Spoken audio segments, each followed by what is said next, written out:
Thanks, Reese Davis, and welcome to the Sunshine State. You're looking inside the Orange Bowl. This game was scheduled back in October, but you remember Hurricane Wilma said, no, let's move it on down the calendar. But once again, the tough people of this state have endured, and here we are tonight with an ACC matchup between Georgia Tech and Miami.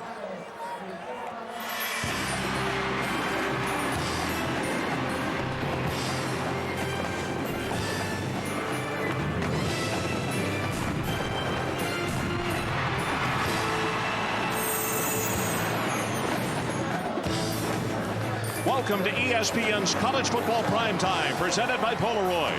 Tonight, it's an ACC matchup as the Georgia Tech Yellow Jackets take on the number 3 Miami Hurricanes. ESPN Saturday Night College Football is broadcast in high definition and presented by Phillips.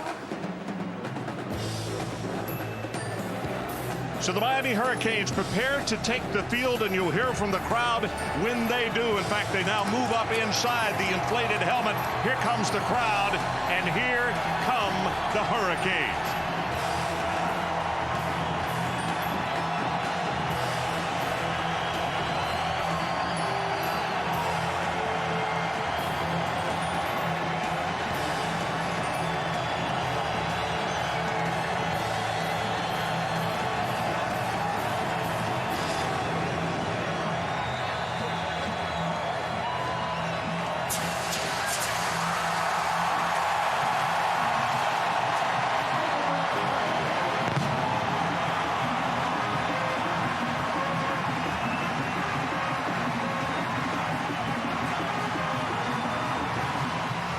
Hi, everybody. Ron Franklin, along with Bob Davie and Holly Rowe. And we'll be hearing from Holly shortly. As Miami takes the field, one thing is for sure, this game was scheduled in October. But one of the things that has happened over the course of the season, this offense has improved and improved greatly. But one of the things that is still a constant here in this city, and that is when the defense walks in the room, the offense stands up and offers their chairs because, Bob, to me, the swagger is back on the Miami defense. Ron, you're exactly right. And Miami's defense is so much fun to watch because they get up in your face and flat challenge you. It all starts with their 2 corners, Kelly Jennings and Marcus Maxey, who lock down on wide receivers with tight bump and run man coverage. Because they can play one-on-one, they challenge every throw, and it also gives Miami a lot of flexibility, Ron, in their defensive scheme and calls. Talking about attributes on defense, Georgia Tech has got a lot to be proud of themselves. John Tenuto's group leads the conference in interceptions with 17. They lead the conference in giveaway takeaway margin at plus 11. My question to you is, though, what does their offense have to do to win this ball game tonight? Ron, it won't be easy, but Georgia Tech has a shot because they have talent and experience at quarterback and wide receiver. Quarterback Reggie Ball started 33 straight games, and he has the ability to keep Miami off balance, both running and passing. At wide receiver, 6'4" Calvin Johnson may be the best in the country, and he will test the Miami corners and their ability to play bump and run. Georgia Tech must get big plays, and they will have to do it without starting tailback P.J. Daniels out with a sternum injury. So you might call this one a makeup date. It is Miami playing host to Georgia Tech. ACC football coming up next. ESPN's College Football Primetime. Brought to you by T. Rowe Price. Mutual funds, IRAs, college savings from T. Rowe Price. Invest with confidence. Verizon Wireless. There's only one reason to choose a wireless company. It's the network. And Dr. Pepper and your local Dr. Pepper bottler. Dr. Pepper.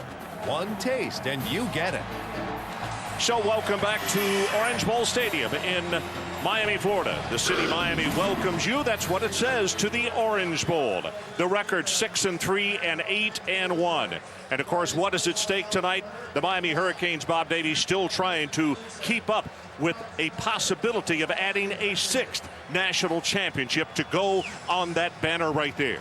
And Miami may be the hottest team in the country. What an impression they made up in Blacksburg 2 weeks ago against Virginia Tech.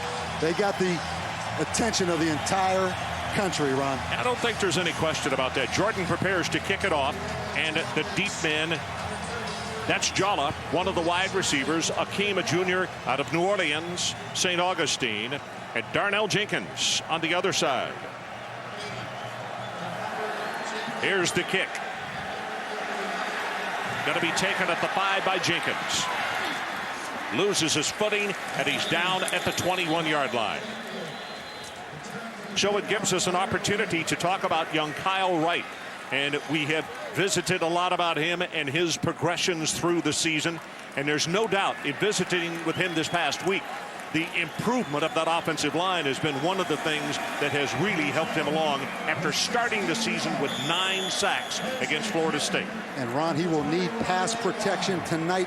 Georgia Tech, a big blitz team, a lot of zone blitz. There's holes in the coverage if they can protect Kyle Wright and give him time to throw it. Charlie Jones made his name as they go with an end around. 20, 25, and 30, and it is Sonoris Moss. So they come out. He ran right out of his shoe, but he gained 10 yards. Here are the starters for Miami. Charlie Jones at tailback. Hill is the fullback. Moore and Sonoris Moss, who we just saw, wide receiver. Greg Olson, the fine tight end. Up front with the offensive line, much improved. Eric Winston has really been a constant. Rashad Butler has been a very pleasant surprise. He's the man that moved in last year, replacing Winston when he injured his knee in this very same game against Georgia Tech. Good look right there at Eric Winston, the senior out of Midland Lee. His story is well known. Came here as a tight end and now has been moved to offensive tackle. And he loves the change, Bob. And you talk about Eric Winston. Last year, Ron, against Georgia Tech, a major knee injury in the game in Atlanta. Good to see him back.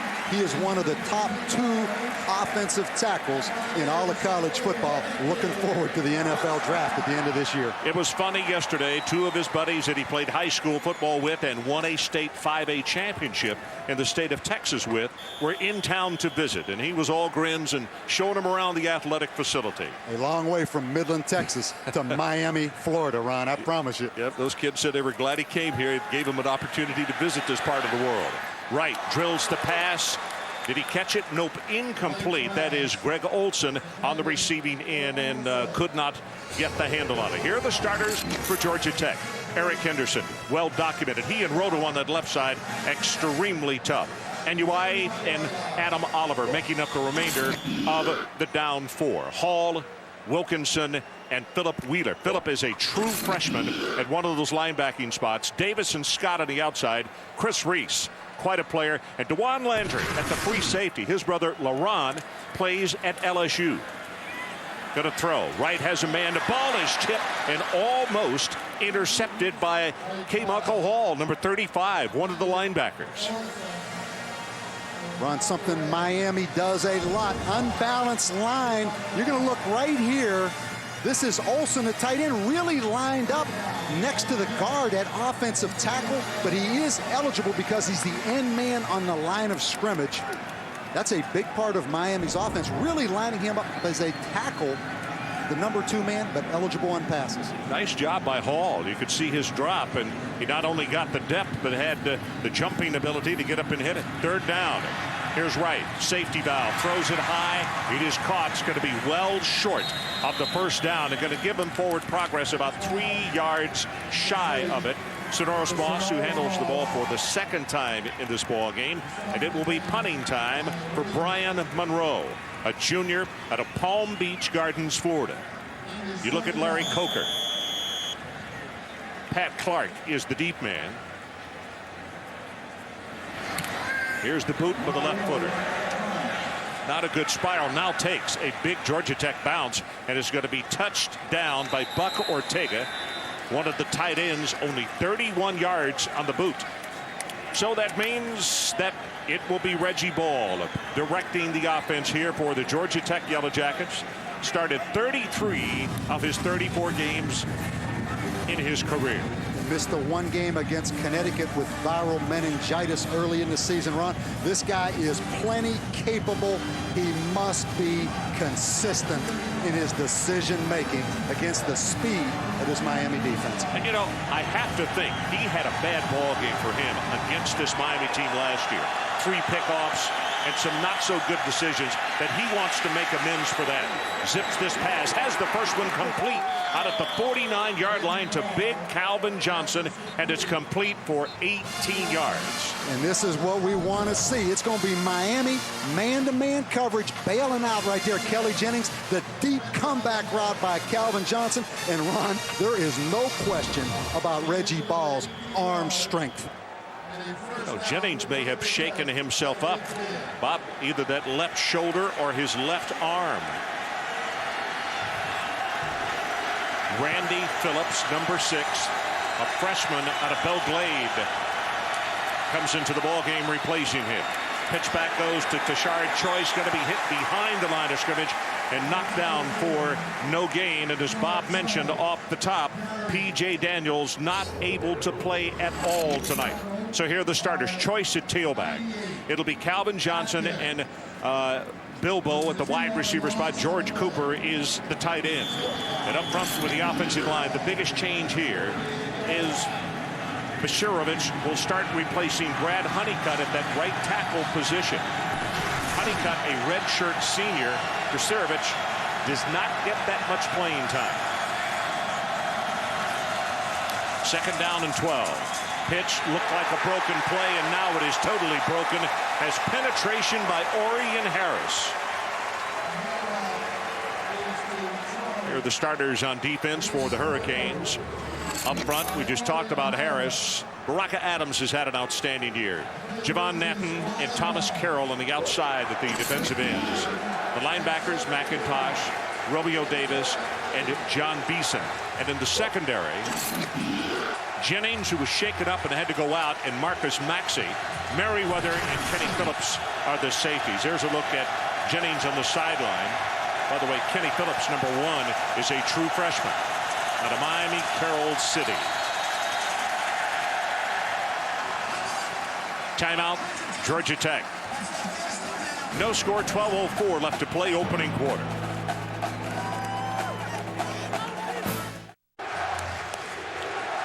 Miami, Florida.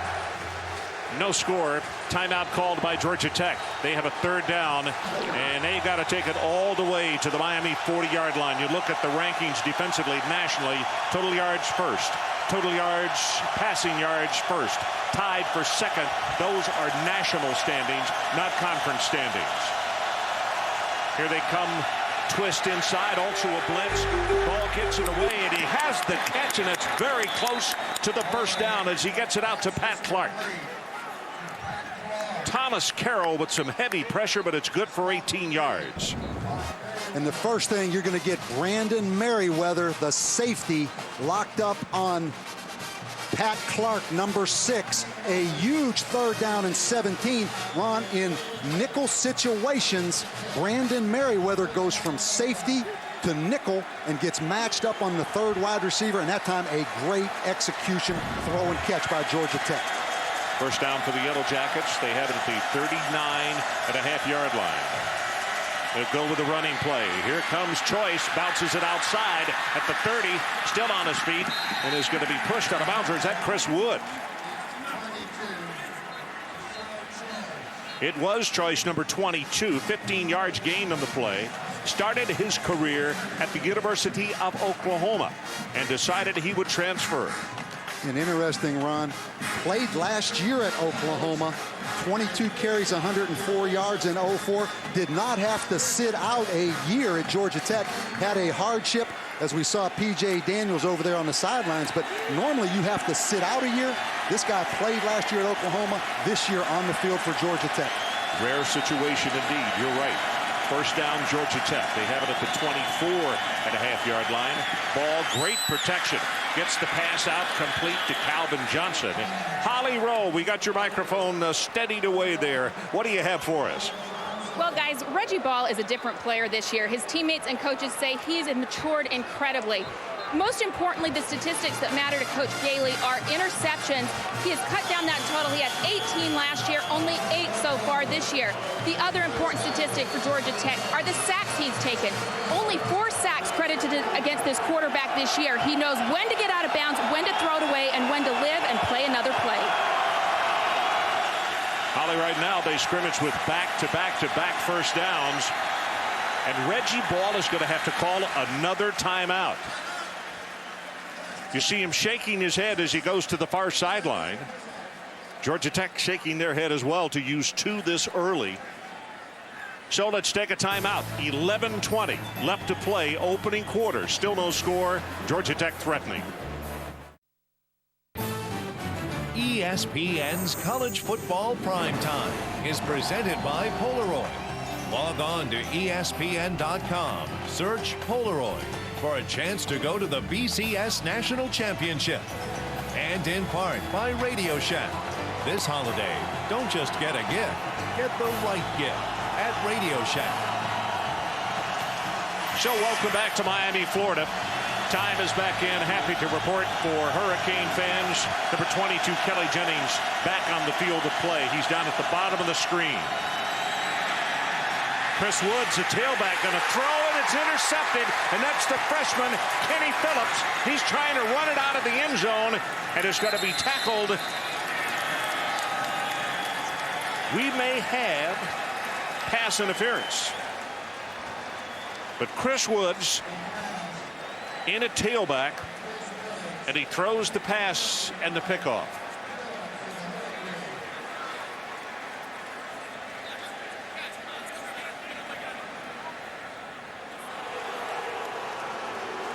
So erase the Kenny Phillips interception.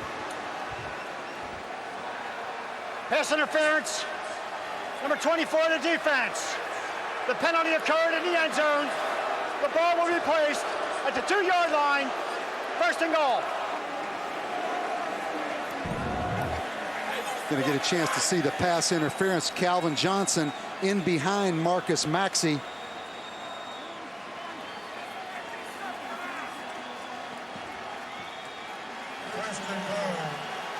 Good call right there. Ball underthrown. Marcus Maxey did not give Calvin Johnson the opportunity to come back and make a play on the ball. So with that, they spot the ball at the 2-yard line, as our referee said. Choice back in the ball game, puts a head down, nothing doing. Now here's where those numbers that we showed you just a couple of moments ago become extremely important to a group of kids that really take pride in being ranked at the top nationally defensively. Orion Harris led the attack. And Ron, a huge difference, both maturity-wise, experience-wise, and quite honestly, talent-wise, between Georgia Tech's young, undersized offensive line and this big physical line that you see right there of Miami. Don't be surprised if Reggie Ball doesn't move the pocket on this. 8th play of the drive coming up.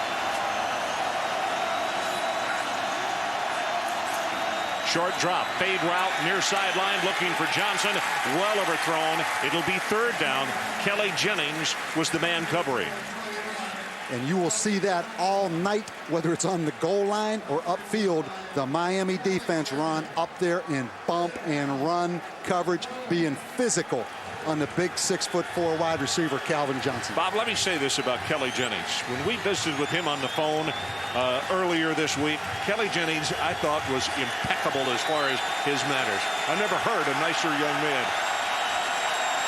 Maybe one of the most underrated corners in all of college football. Choice straight ahead, bangs his way, touchdown Georgia Tech. Merriweather got up to make the hit, but it was not enough. As you could see, Tassard Choice really has a burst when he gets the football. And it reminds you a little bit, Ron, we had Georgia Tech at Auburn, the first game of the year. Georgia Tech able to take this football against Miami the length of the field like they did Auburn. And it's critical because Reggie Ball is a hot and cold quarterback. He's off to a hot start tonight. Travis Bell to attempt the extra point. He's got it. So with 10 minutes and 16 seconds showing on the clock, it is Georgia Tech who goes on the scoreboard first. They go on top 7-0. Here are the BCS standings brought to you by Allstate. SC in Texas, Fresno State against SC. Later, Texas is idle. They play A&M next Friday. Miami You see them at 8-1, and then you can line up all the other one-defeat teams behind him. Penn State, who has been victorious at Michigan State. LSU's game is starting about now over in Oxford. Virginia Tech won handily, as did Ohio State. Well, not handily, but they won a close one in a rivalry that is extremely important. Some great one-loss teams on there. And one-loss teams, Ron, that lost tough ball games early in the year. You think back to Miami losing the first game of the year to Florida State at Florida State. Let me make a point to you about this one here tonight. Georgia Tech, earlier this year, that opening game, we had them down on the plains against Auburn. They got off to a good start early. Up at Virginia Tech, a horrible early start, and they got pummeled. On the road here tonight, a good fast start. That's very important to them, isn't it, Bob? Very important, and also important they're not playing this game in the state of Virginia, because they played terrible at Virginia Tech and got off to an awful start, Ron, last week, down 17-0 to Virginia in Charlottesville. Jennings, 25, 30, and he's going to bring it out to around the 35. Darnell Jenkins on the return. Young man that they have been using a lot more of in the offense, particularly with Sonoris Moss having a few bangs and bruises. Good look at Darnell right there, a junior. Played here in Miami at Central High School. Darnell's 7 catches last week against Wake Forest is really coming on. He said in high school, a 10-4 sprinter into 100 meters. Speed guy. Wright hands it straight ahead. Charlie Jones going to be hit behind the line of scrimmage, and that's Jarris Wilkinson, who is the first man to get there on him. And this Georgia Tech defense, John Tenuta, the defensive coordinator, Ron, they will give this young quarterback a lot of different looks. Zone blitz team, most people think of zone blitz against the pass being difficult. Also tough against the run because you move that front. No gain in the play, 2nd down and 10. Play action. Here comes the screen and thrown a little too far. Jones caught it, but he fell down at the 40-yard line. So it's a gain of 5. It'll be a 3rd down and 5 situation. Charlie Jones, now the starting tailback, Ron, shows excellent hands. A good weapon against zone blitz is the screen pass. That's a great catch right there by Charlie Jones. Reuben Houston into the ball game for Georgia Tech. Much talked about. Suspended at the beginning of the year. And the judge says you got to let him back on. We'll talk more about that. Nothing to the right, pass to the left, and was it caught? Nope, incomplete, off the hands of Moss, and it was Chris Reese who had the cover.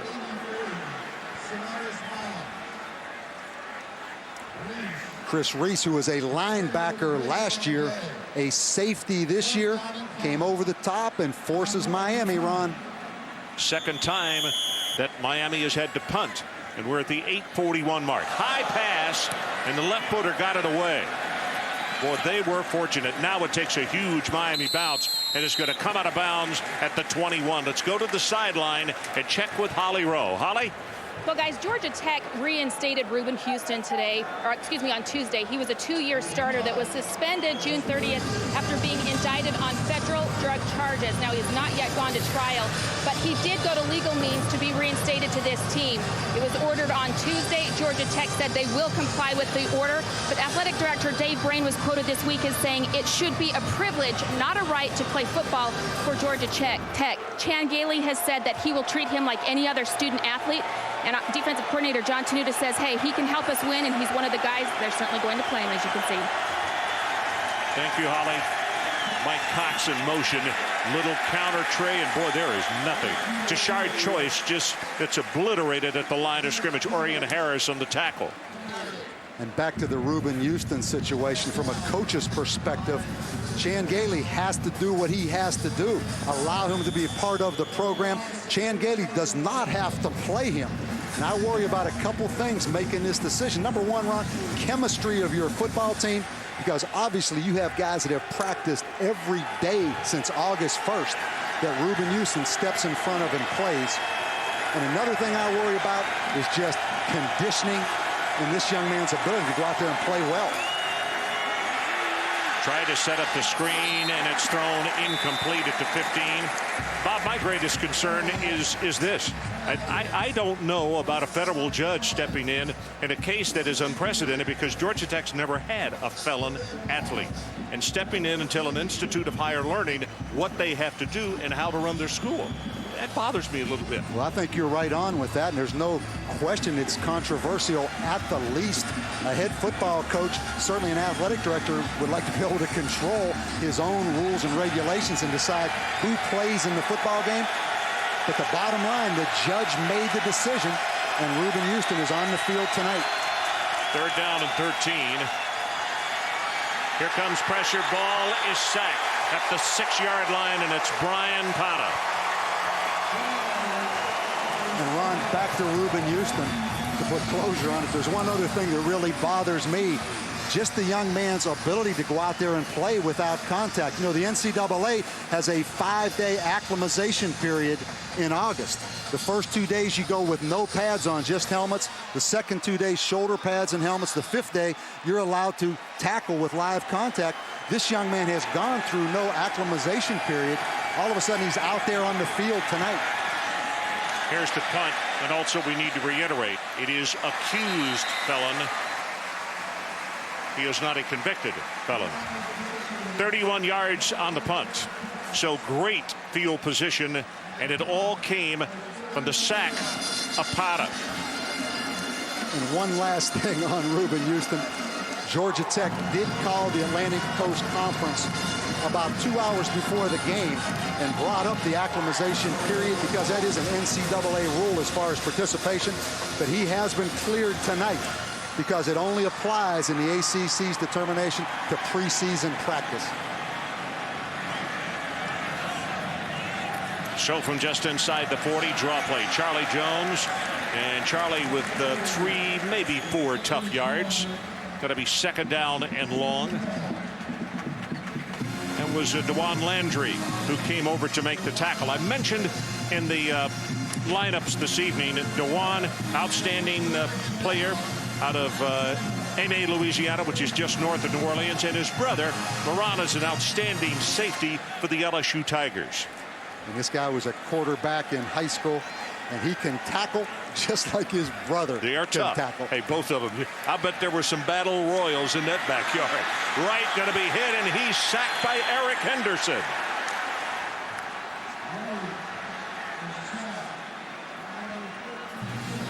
Loss of 11 yards on the play. And Eric Henderson is the key. Quadrine Hill, the tailback, is locked up on him. That's a mismatch. Eric Henderson's 25th career sack, his 6th this season, Ron. This guy is the key to this Georgia Tech defense. Okay, just what we talked about just a time ago in game number 1 against a freshman quarterback at Auburn. This Tenuta defense gave him fits. And right now, he is causing problems for Kyle Wright. Look for a safety valve. Not there. Going to run it 40, 35, and then whoa, does he get hit. Jarris Wilkinson on the tackle.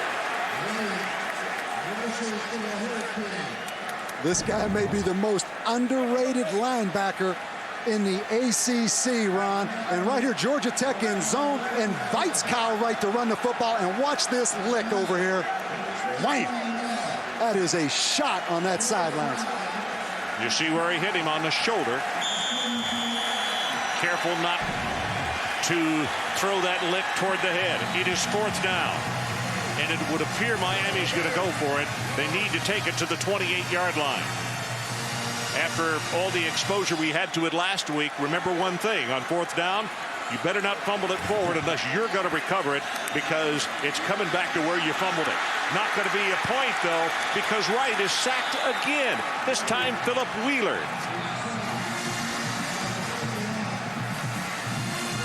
-9 on that play. minus 11 just a moment ago. And John Tenuta brought him all. He brought the corner. He's also going to bring Wheeler, the linebacker, I believe, right here. And this Miami offense, Ron, 25 sacks on the year, but only 2 sacks in the last 2 weeks. And you see the Georgia Tech defense, what they can do to a young quarterback and pass protection. So Georgia Tech has the football, and they have it at their own 43-yard line. Again, Tashard Choice, the redshirt sophomore out of Riverdale, Georgia, by way of Oklahoma, in the game at tailback. And they'll hand it off to him, hit behind the line of scrimmage. And that looked a strange-looking handoff there. What was he on the wrong side, or was it the quarterback? Ron, if you think back to the Auburn game, when Georgia Tech used some misdirection against a fast Auburn defense. In other words, get them started one way and bring the back on a little counter. That's my story, and I'm sticking to it, what that was. But that did look a little unorthodox. P.J. Daniels on the sideline, not participating tonight. A bruised sternum, normally the starter at tailback, and that's the reason we're seeing Choice. Pass. Was it caught by Johnson? Yes. Boy, what a stab as the tall, lean guy reached out there and brought it down. Marcus Maxey was all over him. And a great catch by Calvin. And Georgia Tech's playing against bump and run coverage. Down the field like you're running a takeoff, and then a deep comeback. Get the DB running out of there, then come back underneath, and watch this catch right here by Calvin Johnson. You could see the reaction from the coaches right there next to the play. You knew he caught it the way they reacted. It's a 3rd down, and they need just inches. Georgia Tech leads it 7-0. About to go under 4 minutes to play, opening quarter. Quarterback sneak, and Reggie Ball will have the first down. Romeo Davis, one of the linebackers, sophomore out of Pittsburgh, California, is there to make the stop. And Reggie Ball is hot. We mentioned he is a streaky quarterback. When he's good, he is really good. That's right. Sometimes when he's bad, he's pretty bad. Well, 1 year ago in this ball game, I mean, that's, as I said, he has to make amends, or want to make amends, for the way he played last year, because it was not a true Reggie Ball production. Straight ahead with Choice, and he's going to have about 5 yards. Kareem Brown, the big junior out of Miami, who had a recovery for a touchdown in that Virginia Tech game. You remember, after the hit, recovered it in the end zone. And they love the talent of this young defensive lineman, Kareem Brown. And does anyone turn out those defensive linemen that all start to look the same, like Miami?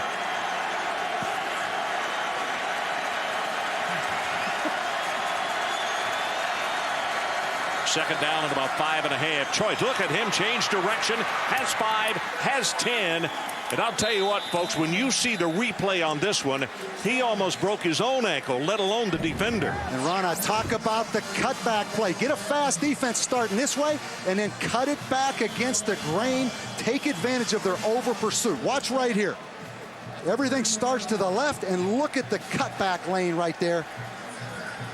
This really does remind you of the game down in Auburn early in the season, doesn't it? Tell you something, this kid right here is extremely impressive. Tuminello with a very good block on the play, the center. They pitch it back to Choice, nothing to the left, tries to bounce it back to the right.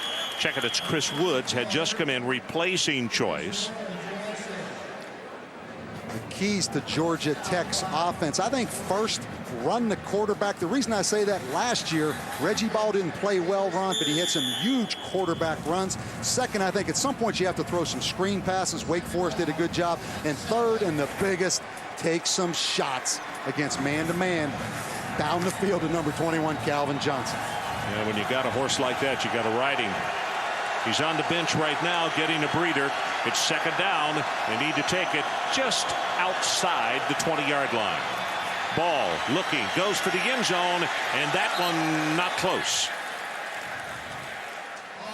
James Johnson was the closest man to it, but there were 3 defenders right there in the area. And I think you see the maturation run of Reggie Ball right there. His passing percentage is down. It's only 49%, but last year, 1 interception every 18 throws. This year, 1 interception every 34 throws. So he's really cut that interception rate in half. 8th play of the drive coming up. 3rd down. Tashard Choice, number 22, comes back in a tailback. Georgia Tech 7, Miami nothing. Under 2 minutes to play, first quarter.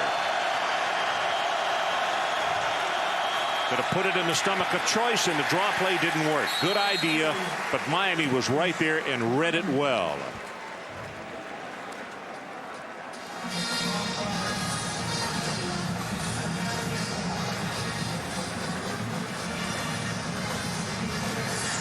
So Travis Bell will come on to attempt the field goal. Let's take a look at our All-State kick chart. You see how he has done. This is going to be a 42-yard attempt. He's 50%, 4 of 8. Ball is down, plenty of distance. Did he yank it? Yes, yanked it to the left. Tried to get too much on it, didn't need it. Marcus Maxey was in the backfield and very close. And Larry Coker pleased over there. That place, they dodged one. 1:05 left opening quarter. 7-0 Tech. On Thursday, the NCAA ruled that since 1998, Georgia Tech had used 17 athletes in 4 sports who were academically ineligible, 11 of them football players. The football team is placed on 2 years probation, and their scholarships are limited to a maximum of 79, 6 below normal for 2006 and 2007. Tech also has to erase their football records for 1998 through 2002 and the 2004 football season. This is the first NCAA probation in school history. And let me explain, erased does not mean forfeit. It means simply erased from the records. Hill is the lone setback on 1st and 10. Big stop Miami. Quick out pass goes to Moss. Sonoris takes it out across the 30 to the 32-yard line. And here are the seasons. And let me explain one other thing. When you look at the vacated seasons, the number will stay at 79. It does not necessarily mean that Georgia Tech has to give up 6 scholarships per year. Depends on how many seniors and how many juniors they have. And that's how it plays out. They are going to appeal, probably, I am told. 2nd down and short. Pass zipped it complete at the 40. Got that one to Darnell Jenkins. We talked about they've been going to him more. Even though Sonoris Moss is healthy again, Jenkins has proven he's got to be one who gets the ball frequently. And Ron, it is all about pass protection when you play a zone blitz team. You see how they play off man-to-man or zone coverage? They're going to let you have the ball short. The key is pass protection. Again, Hill the lone setback, and they give it to him. And he'll go for short yardage, only a couple to around the 43-yard line. DeJuan Landry comes over to make the tackle. Also, Jerish Wilkinson was there. 5 seconds down to 4, so that's going to be the end of the opening quarter. And we'll take a timeout. Maybe a few shocked folks around the country into the first 15. 7-0 Tech. Sunday at 11 a.m. Well, we look into the night here at Orange Bowl Stadium. Period number 2 about to begin. This venerable old building has been through a lot of hurricanes. Wilma caused damage. Those lights we helped get up there from Musco because the light standards were, a lot of them were damaged. You can see those light posts are not lit tonight. Portable lighting in here. Right. Going to try to scramble out, and he will be tackled at the 42. Onyabi, the redshirt freshman out of DeSoto, Texas. Number 94 is the man who got him. And Ron, you look at this Miami team, and you talk about a team that is a momentum team that just seizes momentum. Keep in mind, last week they were down 17-14 with 4:30 left in the first half. All of a sudden, they were up 34-17 with 1:18 left in the first half. They had 3 touchdowns in 2 minutes and 40 seconds and forced 2 turnovers. So they can be lethargic at times, but look out when it starts coming. Third down, they need to take it across midfield to the 48. Here comes pressure again. Wright drills the ball incomplete, thrown well in front of Darnell Jenkins. And I'll tell you, Miami's going to have to punt again. Wright might be a little unstable in the pocket because he was sacked twice in the first quarter and hurried 2 or 3 times. And keep in mind, Ron, as talented as Kyle Wright is, it is only his 10th start. Another pass from center that was not the best, but a line drive kick. It goes away from the return man, Brian Monroe. Boy, nice job. Pat Clark could not retrieve it. 41 yards in the punt. Now let's check in for a SportsCenter 30 and 30 update. Ron, in a career marked by all kinds of accomplishments, a new high for Joe Paterno. Penn State going to a BCS Bowl after beating Michigan State 31-22 in East Lansing. Nittany Lions have a share of the Big Ten title and they win the tiebreaker because they defeated Ohio State. But the Buckeyes, on this touchdown by Antonio Pittman, knock off the Wolverines in the Big House 25-21. We'll have highlights at halftime. SportsCenter coming up after the game. ESPN News is always on television. Okay, Reese, thanks very much, partner. 1st and 10. Play action to Chris Woods. Sets to throw. Ball. Johnson caught it. Did he come down in bounds? Yes. Wow. There was a flag at the line of scrimmage back on the opposite side of the field. 18 yards. Boy. Wow. Illegal. Receiver downfield, and here comes the rain. You see Georgia Tech's plan, Ron, against tight man-to-man. Run that receiver down the field like he's on a takeoff, and then bring him back to the ball. Here comes the rain. 76 in the offense. Was ineligible and downfield. 5 yards from the line of scrimmage. Repeat first down. Basharovich is the man who was flagged, and as we talk about, Brad Honeycutt is normally the starter there at that right tackle position. But he got in a hurry and headed downfield. Wow. And that erases an 18-yard grab by Johnson. It was simply magnificent. That's the first Georgia Tech penalty of the night. Chris Woods continues to operate at tailback, number 24. He gets it, little counterplay, not much there. Now they're going to have to be careful here because they're at the 12-yard line. You sure don't want to do anything silly, but you also don't want to punt it away and put Miami around midfield or inside of there to take the football. Merriweather made the tackle. And Chan Gailey does a great job on 3rd downs, Ron, protecting that football. Keep in mind, Georgia Tech only 6 sacks given up all year, which is unbelievable, and only 1 sack in the last 5 games. A lot of it because of play calling in these situations. They only have 1 tonight, but it was a -11 on that play. Quick throw. Ball is tipped in the air, and at the 12-yard line falls harmlessly. Baraka Atkins. Number 98 is the man who got a hand up and hit it. Now it's 3rd down. We talk about momentum in Miami as you see Atkins right here, right there, knock that ball up in the air. But you talk about momentum. Momentum usually starts for Miami, Ron, on defense. Yeah. And right now, this crowd in the Orange Bowl, even though it's raining, starting to feel it a little bit. Not sure this crowd is feeling the rain. They've set through a lot of rainy ball games here in this stadium. 3rd down, and the line to make is out at the 26. Draw play. Woods fighting across the 15. A flag is down on the near side of the field. McIntosh made the stop on him. Well short of the 1st down.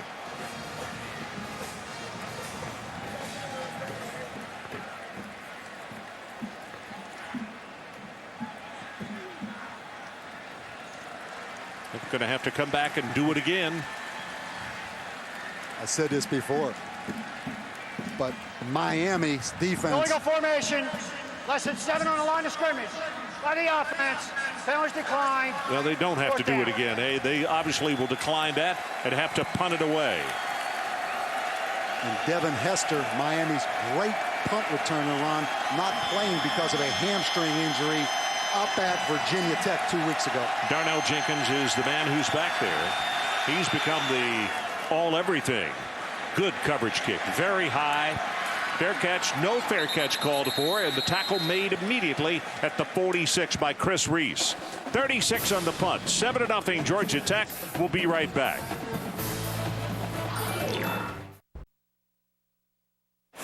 It's time now for your chance to win one of 100 Philips HD TVs with DirecTV service for a year. Log on to 100yardblitz.com to enter. The code word is Chinstrap. Well, Chinstrap is your code word to bring high-definition television to your house. Log on to 100yardblitz.com to enter. Here is an interesting note. Plays of 10 yards or better in the ballgame. Georgia Tech, 6. Miami, 1. And Georgia Tech actually should have 7 on the Calvin Johnson catch, but it was erased by a penalty. As you see the running play going for 5 yards right up the middle. Reese Davis, let's check back with you. Ron, LSU and Ole Miss, because Ole Miss hasn't played well this season. A lot of people don't know about Patrick Willis, second in the country in solo tackles. He's as good a linebacker as you'll find. And Justin Benson is introduced rather rudely to the Ole Miss linebacker. Oh, one-step wrap, two-step squeeze, and bring your feet. But LSU does have a touchdown, 9-0 there. Head ball coach up on Clemson, 6-3. I'll tell you what, Patrick Willis, buddy, he better be the best in that conference. Anybody else, they need to put him in chains. That pass incomplete, looking for Hill, and it's going to be a 3rd down, and they'll need about 4.5 yards for the first. Ron, it really doesn't surprise me that Miami's off to a little bit of a lethargic start.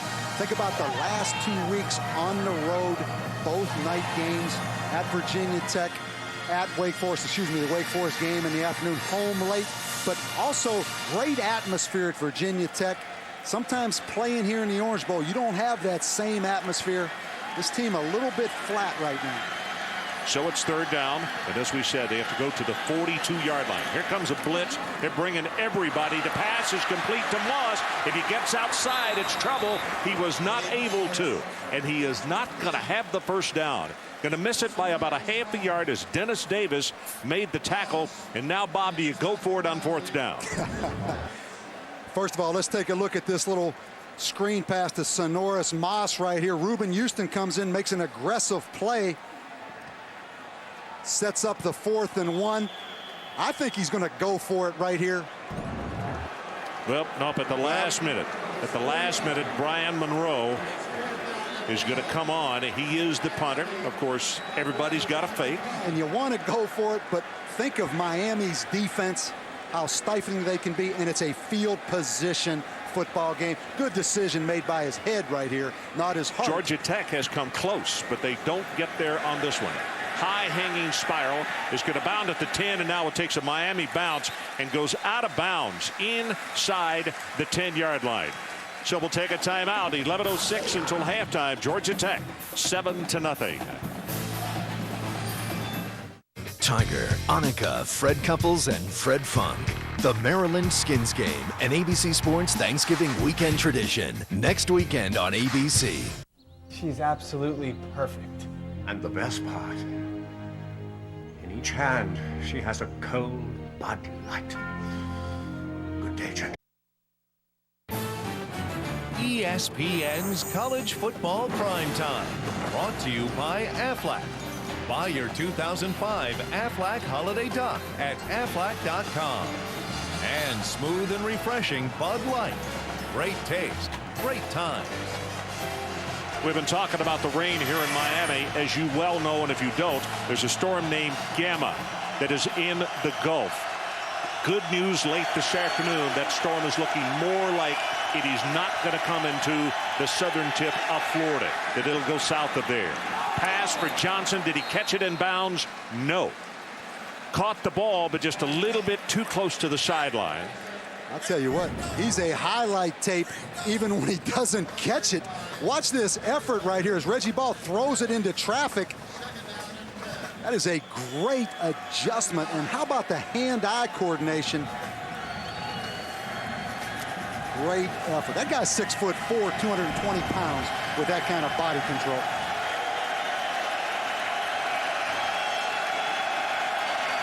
Second down and 10. Blitz coming off the corner, and that's where Reggie Ball gets hit. They brought him from that side, and Marcus Maxey was in the backfield. All of a sudden, Reggie Ball looked up and he said, "Whoa, where did you come from?" And Randy Shannon, the defensive coordinator, learned. And you're going to get a look at Marcus Maxey if we go ahead and roll at the corner. Last year, Georgia Tech beat them with quarterback runs. That time he brings Marcus Maxey on the corner fire. No chance on that play. Great call by Randy Shannon. Sure open field tackle by Maxey. Third down. And now Tech needs to take the ball out to the 19-yard line. Choice, the tailback, lined up 5 yards deep in his own end zone. Straight ahead, 1 yard, and that's it. They'll be punting with a line of scrimmage at their own 3. Kareem Brown saw to it he didn't go any further. And Ron, let's go back to the 4th down opportunity Miami had. You see why Larry Coker made that decision to punt the football and let his defense play the field position game. Ben Arndt stands with a foot very close to the end line. The 3rd time he's had to punt tonight. Let's see if Miami comes after it. Here's the boot. Jenkins is the deep man on the run. Gets a lucky bounce. 42. Retreats all the way back to the 48. And here he comes. There's a wall. And he's going to be tackled by the punter. Ben Arndt inside the 25-yard line. 39 on the punt, 17 on the return. Ben Arndt saying, "I did it. I don't want to have to do it again." And you mentioned earlier, Darnell Jenkins, a 10-400 meters, gets an excellent block right there, makes his way to the wall, and he's going to take some razzing by his teammates because that is a punter right there in the open field. That's a great job. That's 10-400 meters against probably 12-400 meters in the open Gaston field. on the special teams for Tech. Lucky he didn't get a 15-yard penalty for that elbow into the head late. Quick pass in the flat, overthrown, intended for Hill, his fullback. But I go back, Ron, to patience. Patience in coaching sometimes is the best attribute to have. Larry Coker, just a minute ago, faced with 4th and 1. Didn't go for it, didn't get greedy, punted the football, and look where he has the football back at the 24-yard line. That's patience right there. Look at those numbers. 5th season at Miami. Averaging over 10 wins a season. 3-1 in bowl games. Buck Ortega, the tight end, flips over to the right side, lines up in the slot. They go with the tailback, and I'll tell you, Charlie Jones has not really been a factor so far tonight, as Eric Henderson from that defensive end spot is there to make the tackle immediately. I'll tell you what, Eric Henderson, you're going to see him get penetration in the backfield from the backside, tracks that thing down. But Eric Henderson missed 4 games with an ankle, took it personal that he wasn't on any All-ACC preseason teams because he's a 2-time All-ACC guy. You can see why they say he's the key to this front. Keep an eye at the top of your screen. Out to the right, number 8, Darnell Jenkins. 3rd down, and Miami needs the 14. They're 0 of 5 on 3rd down conversions.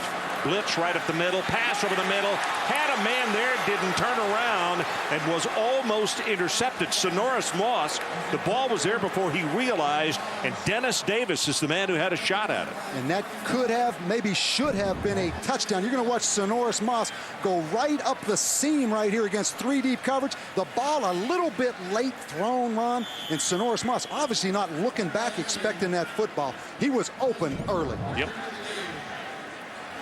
So John Petty, his longest 49. He is 11 of 16 this year. And Miami calls a timeout. And we'll take the timeout with him. 8:34 left until halftime. Tech 7-0. Canes trying to get on the board. Hungry for both steak and... So we are back. 8:34 remaining until halftime. And Tech leads it by 7. Miami trying to cut it to a 4-point ball game.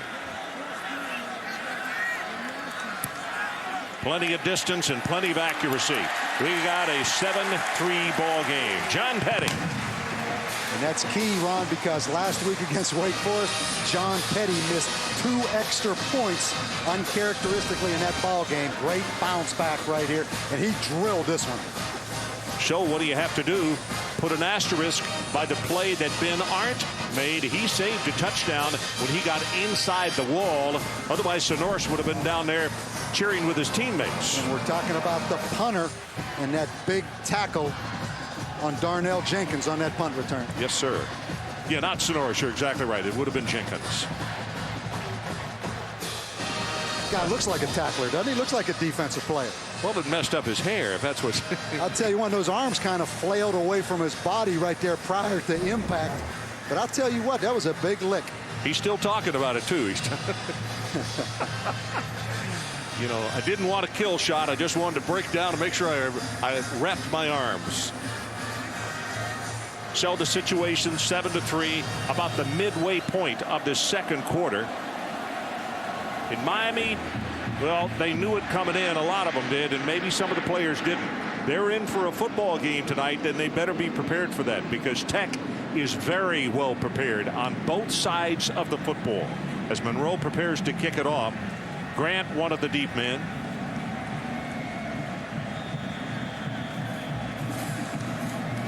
You notice those shadows, Ron, on the field.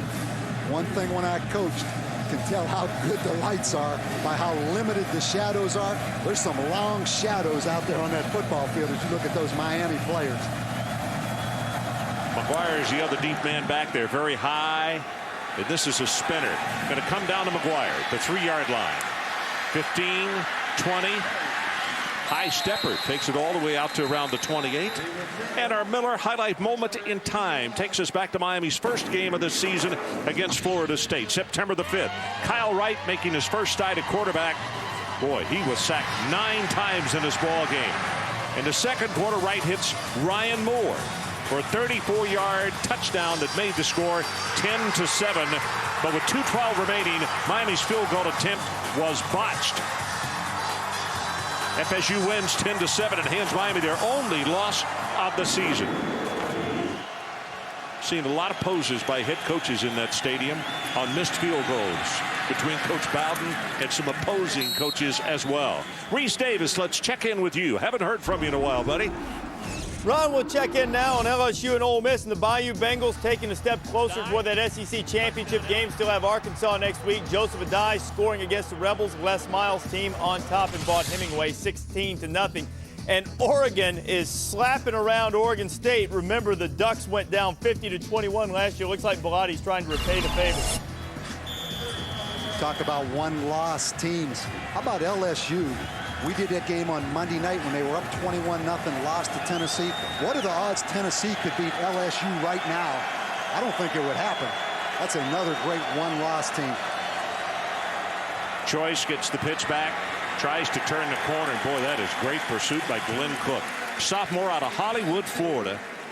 Really focused player, and he showed what kind of lateral speed he has. You also see the kind of depth Miami has. Glenn Cook, the backup linebacker behind Rocky McIntosh. They play a lot of players, Ron, on that front seven. They wear you down as the game goes on. I tell you what I love, Randy Shannon, the defensive coordinator. One of the things that they talk about, particularly in the secondary, lean and locate.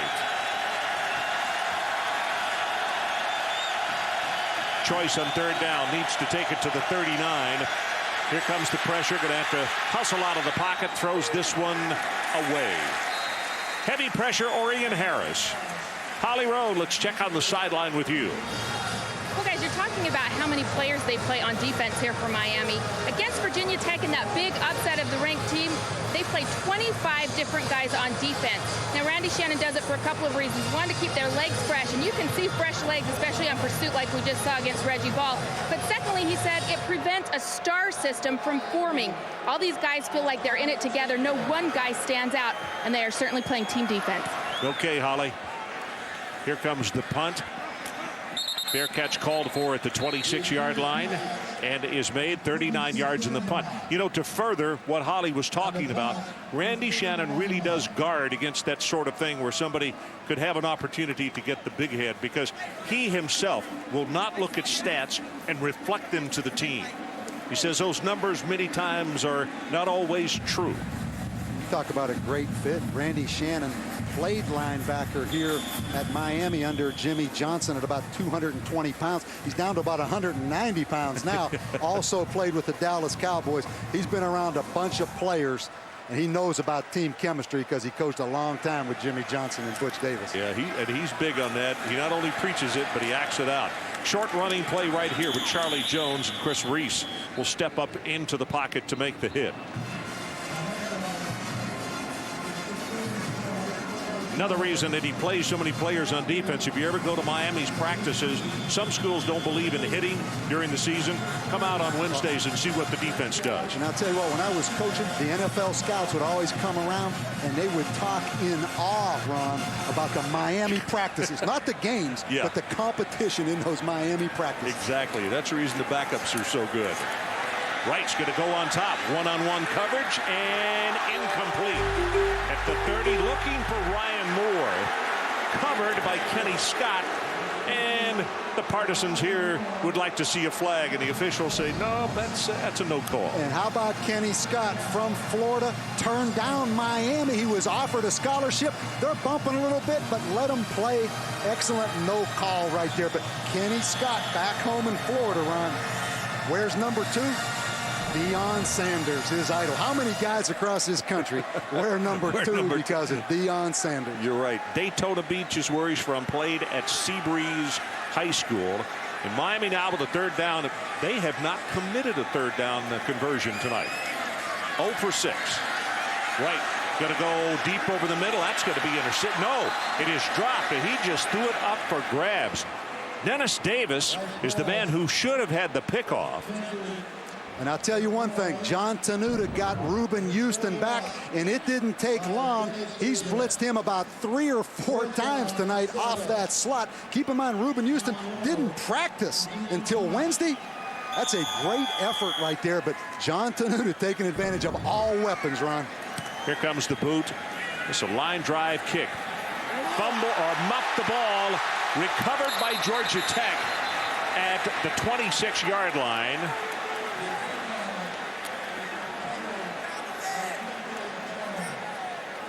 Jones gets on the football, 43 yards in the kick, and I said Georgia Tech. It is going to be their football, they say now, at the 27-yard line. So it was muffed, cannot be advanced, but was recovered and saved by Jones. What a great effort right there by DJ Jones, that's played a lot in the secondary, particularly last week against Wake Forest. That was a key recovery right there. No question. First down and 10. Clock shows 5:41 to play first half. Deshard Choice, the tailback, but they'll use him to block. And here's a pass to Johnson, complete for about 8 yards at the 35. And I'll tell you what, you see an NFL matchup right there, Kelly Jennings, but football 101, Ron, how you beat man-to-man coverage, the deep comeback route.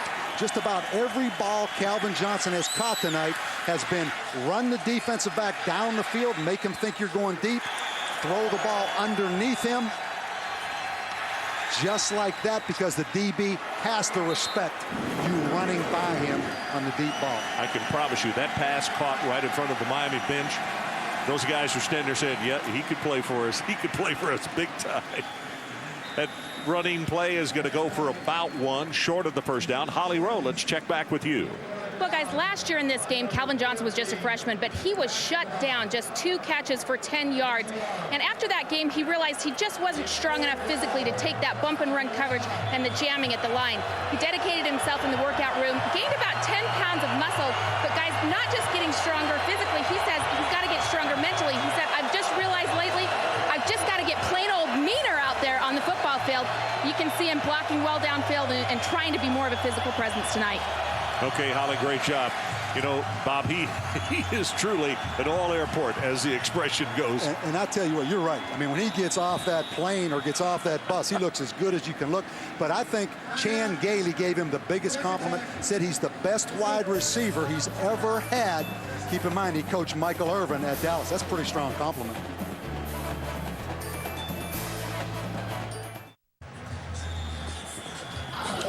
So we are back on what has been A partially clear and then rainy evening in Miami. The rain has gone away. Right now it's a third down at about 1.5 yards needed by Georgia Tech.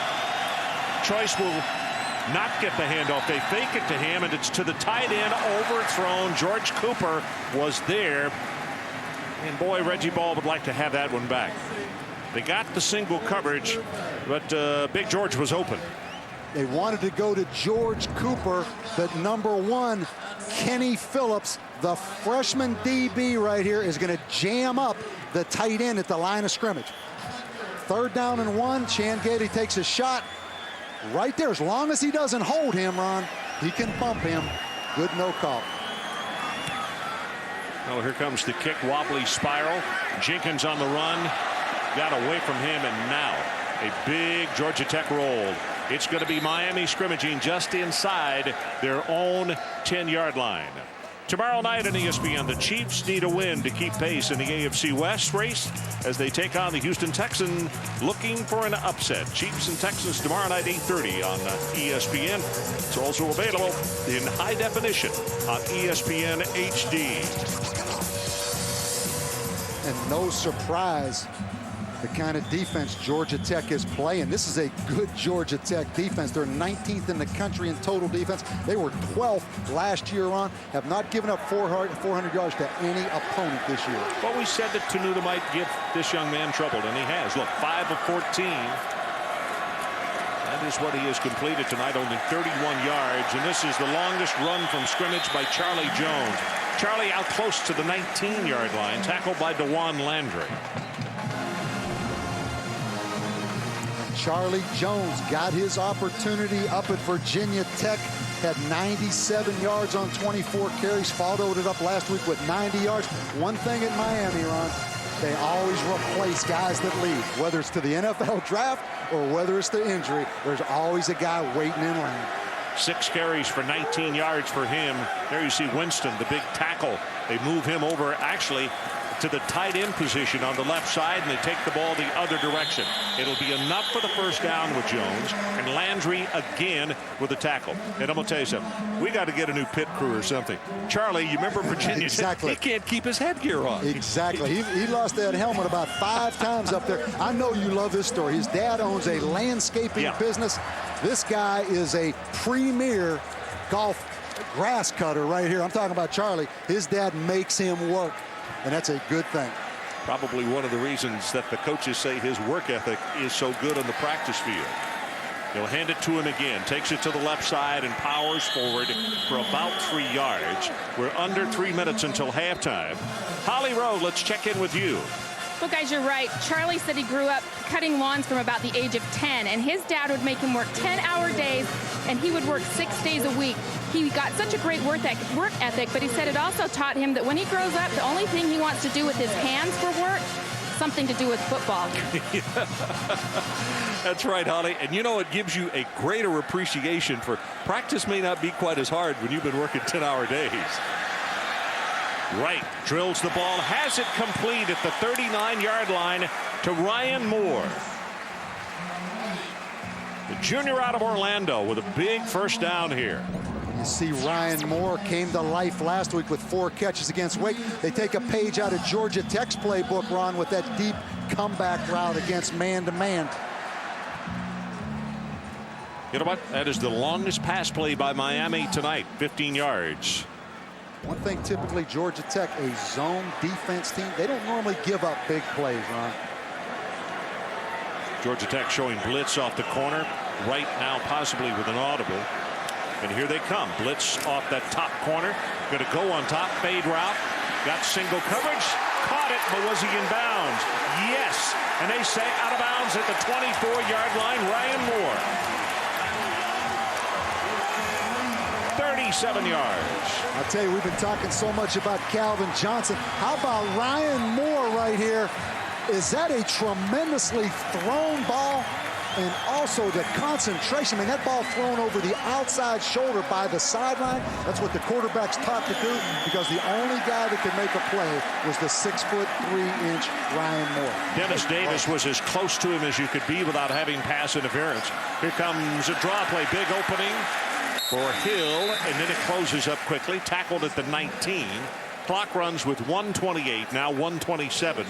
Miami trails by 4 and would love nothing more than to put a touch on the board to go in at halftime. Well, I go back to last week against Wake. Miami down 17-14, 4.5 minutes left in the half, and all of a sudden, bang, Ron, 3 touchdowns in 2 minutes and 40 seconds before the half. 106, now 1-on-5, 105. Blitz coming off the low corner this time. Pass over the middle, complete at the 5, and it'll be a touchdown, Sonora Smalls. And you have to wonder, Reuben Houston on the field for the first time this season. And right here, if we freeze it, it's just man-to-man coverage. This is Reuben Houston, number 9. Keep in mind, he has not practiced at all this season until Wednesday. They've been blitzing him, but he's not going to cover Sonoras Moss, Ron, particularly without ever practicing. I'll tell you, that is a 90-yard drive. The ball started just on the other side of the 10 as the extra point attempt is up and good by Petty.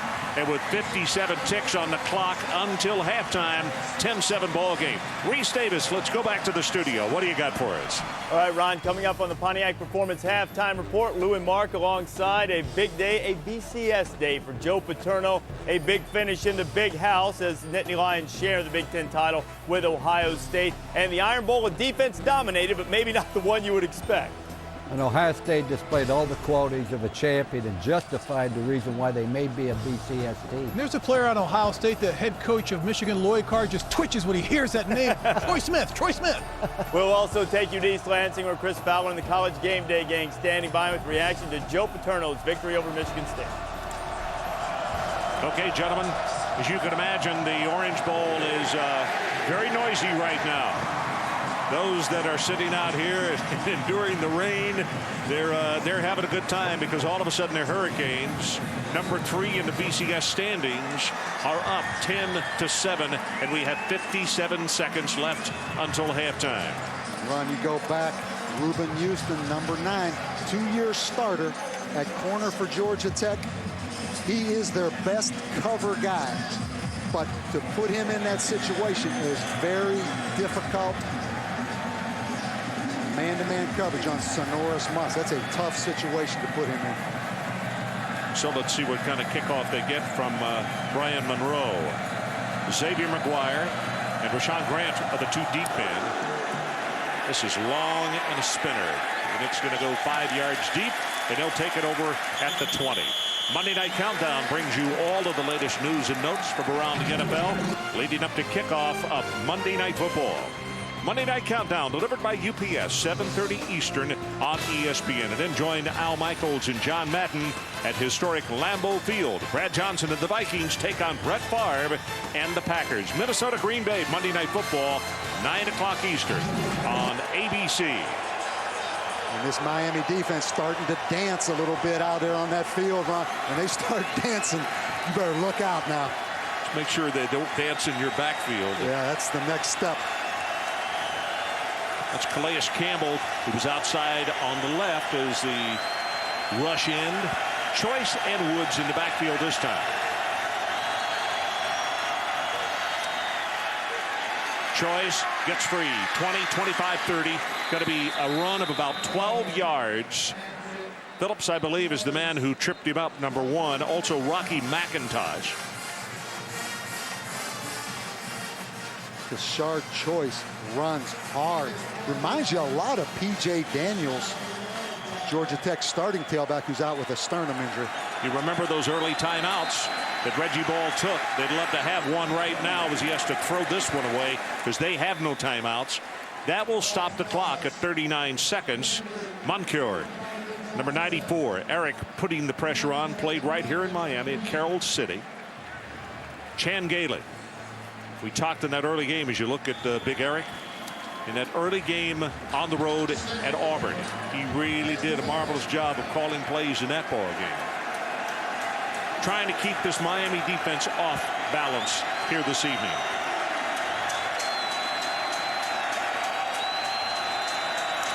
Quarterback draw, hit behind the line of scrimmage, and redraw that one as Orion Harris, the junior out of Newark, Delaware, sacks him for the second time tonight.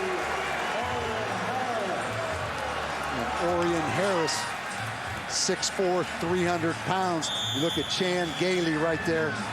Georgia Tech with no timeouts. Take a shot deep here, do you?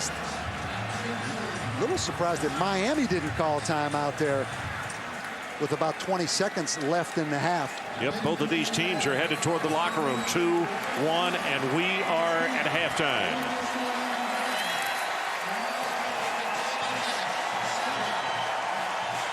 Down to Holly Roll with Larry Coker. Well, Coach, just before your offense took the field for that long drive, you went over and got in the offensive line and some of the skill position space. What were you saying to your team? Well, we just got to make some plays. We've had some opportunities, but we weren't making plays. Drop balls, some fourth throws. We got beat on some protection a few times. We just got to get back and play our game, be consistent. 2 sacks, your protection seemed to be a problem. How do you fix that in the second half? Well, we got to correct it. Their defense is good. They've got 10 starters back. We knew that. They're good at pass rushing and do a lot of schemes at us, but we just got to stand in and do a good job and make the plays. All right, thanks, Coach. Thanks, Holly. Ron? Thanks, Holly. Our halftime score, Miami 10 and Georgia Tech 7. Let's join Reese Davis in the studio for the Pontiac Performance Halftime Report. Reese? All right.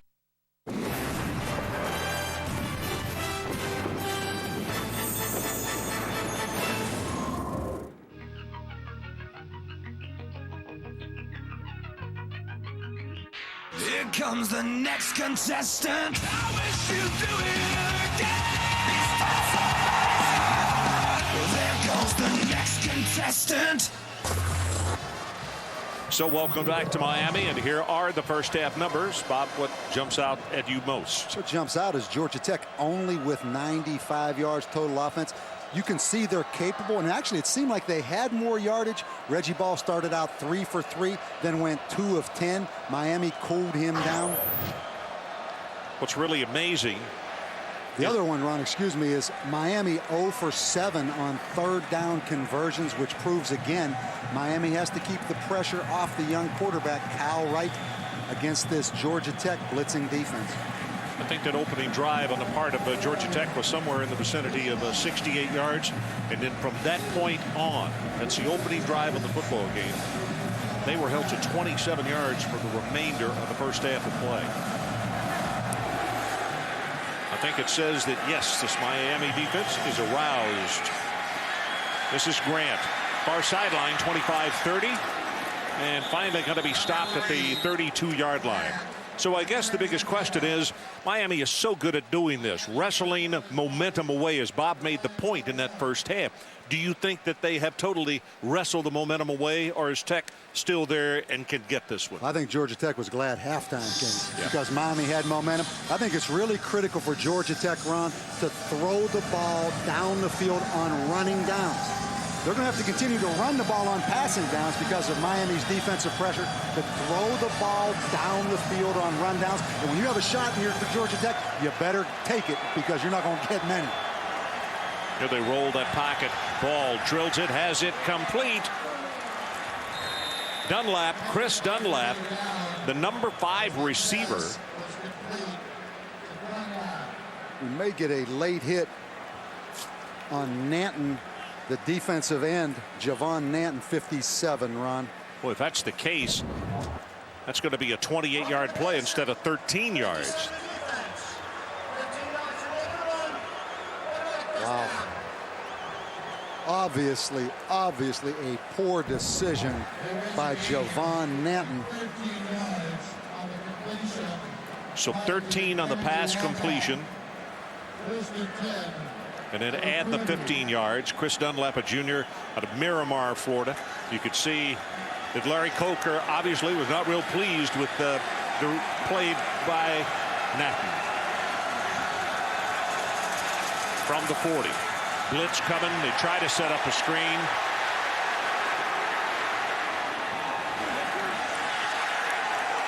Throws that one way away. Holly Rowe, let's check down on the sideline with you. Chan Gailey at halftime for Georgia Tech. He said that the key to the second half will be moving Reggie Ball. You've already seen on 2 consecutive plays here, they're rolling him out of the pocket. He's concerned about that push Miami is getting up front. He said our offensive line is struggling to handle that push, so look for us to move the pocket. Also, he said we've got to stay out of 3rd and long. They're just loading up on us, blitzing, killing us. That's their primary objective. Okay, Holly. And you know, Bob, that would seem like the most natural thing, that you can't let them dictate it. With 3rd and long, they certainly can dictate. And you like that they did throw the ball twice here on running downs. 1st and 10 coming out of the locker room. Choice, big opening, and he is going to squirt his way through for about 7 yards. And it'll be 3rd down. Greg Threet, a senior out of Tallahassee Lincoln, made the tackle.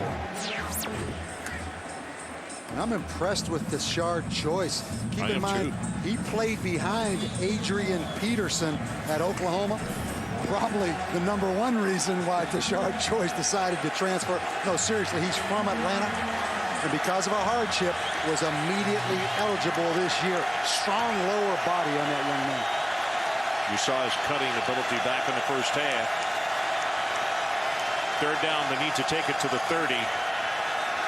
You see the blitz coming, pass delivered. Had to get rid of it because Reggie was about to get leveled, and you see him saying to the referee that I took a shot to my head.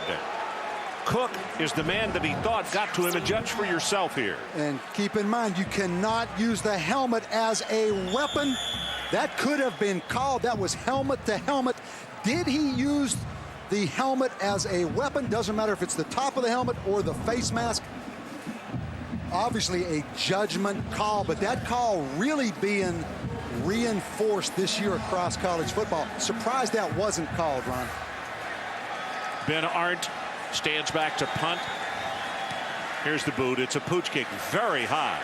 Not real long, but it's perfect for the situation, and is going to bound out of bounds inside the 10-yard lines. Take a look at Game Track and what occurred in that first half. Calvin Johnson, 4 receptions, 48 yards, deep comebacks with great agility like that. But here's the touchdown pass over the middle to Moss. She defeated Reuben Houston. And then the play of the defense is Eric Henderson with the tackle right there. Total yards 114 and 134 in the first 30 minutes of play for the two clubs respectively. Boy, look, Miami has to scrimmage from their own 6-yard line. Arndt's done a good job tonight, punting and tackling. And short yardage for Charlie Jones. Philip Wheeler, redshirt sophomore out of Columbus, Georgia, who is tied for the lead on this ball club with interceptions. He has a total of 4. As we mentioned off the top of the telecast, this defense has 17 interceptions, which leads the Atlantic Coast Conference. That is amazing. You talk about Philip Wheeler with 4 interceptions. They love his talent. They say he's still learning, but he's cut his mental errors. Bright future at Tech. But there are not many linebackers that have 4 interceptions in a year, even seniors. Yep, Charlie Jones again. Rotto, Mansfield Rotto, junior out of Snellville, Georgia, is there to make the stop. Now it's going to be 3rd down for Miami. Let's keep in mind, Miami 0 for 7 run in the first half on 3rd downs. You've got the whole defensive package right now if you're John Tenuta on 3rd down and 6. It will all be about pass protection right there if you're Larry Coker. You know, you've had ball games like this. You preach and preach and preach to your kids. This is going to be a tough ball game. You're a huge favorite in the ball game, and you don't take the head coach seriously. And what happens to you? You struggle, just like Miami's doing tonight. See if they can make it 1 of 8. Yes, they do. There's the run. Charlie Jones will pick up the first 3rd down conversion of the night. They're now 1 of 8. Devon Landry made the stop. Excellent block by Tony Tella, number 61. The big offensive guard just engulfs the linebacker, Philip Wheeler. How about the respect, though, by Miami for this Georgia Tech defense, Ron? On 3rd down and 6, run the football. Look for them right now, play action. Maybe take a shot down the field on a running down here. 3 of 8 for Georgia Tech. 1 of 8 for Miami. They fake the reverse, and the running play goes right up into the line. There's nothing there. KaMichael Hall is there to make the stop. They are a penetrating defense. As KaMichael Hall, the linebacker, run in the backfield right there. Stop that play before it ever got started. So the situation, clock runs about to go under 11 minutes to play third quarter. Miami 10, Georgia Tech 7. Deep in the pocket, here comes pressure, and he is going to be sacked. That's Darrell Robertson. It's the 4th time that they have gotten to quarterback Kyle Wright this evening. Again, pressure. All the linebackers coming, and Darrell Robertson, the defensive end, comes up with the sack. This kid was 205 pounds. John Tenuta calls him the stick man. I'm talking about Darrell Robertson. First 2 games, 14 sacks. The last 7, 10, but 4 of them tonight. And in fact, this week, conversations here at Miami about how improved the offensive line was. You see the blitz coming right up the middle again. So Wright gets rid of it. Got man coverage overthrown at the 49. Ryan Moore is who he wanted. Kenny Scott with the coverage. He did not have time to think about anything else but get rid of it. You mentioned it. Reuben Houston again coming on the blitz. You see him from the field. Ryan Moore. Just not enough time, Ron, for the quarterback to really set his feet and make an accurate throw. Brian Monroe, the left footer, end over end on this one. From the 45 is Clark. And Pat will be hit after a gain of 5 on the return. 46 on the boot and 6 on the return. And it's Randy Phillips, who also plays the special teams, who made the tackle. But good field position for the Yellow Jackets. Well, not anymore. Didn't see the flag. How many times do you see great field position affected by holds or blocking the back?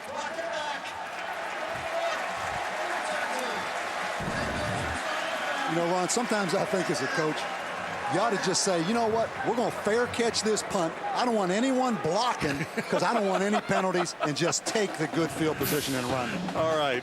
I got a story when we come back about that. So the crowd trying to get them pumped up here. One of the reasons Miami has outscored their opponent 74-7 in the third quarter this year. Good field position, Georgia Tech, even though they had the penalty. From the 39, hit behind the line of scrimmage. That play is going to go absolutely nowhere. McIntosh on the tackle. Holly Rowe, what do you got for us? Well, guys, receiver for Georgia Tech, Calvin Johnson, is back out on the field after missing the first series after halftime. He was kept in the locker room to get additional fluids. He is a little bit dehydrated. Now, this is another problem we saw him have against Auburn in the first game of the season. I can tell you it is very hot and sticky, humid down here on the field, and that may be one of the reasons. So we'll keep an eye on his endurance here in the second half. Okay, Holly, I'm here to report that Bob has gone to the locker room for liquids as well. He's dehydrated.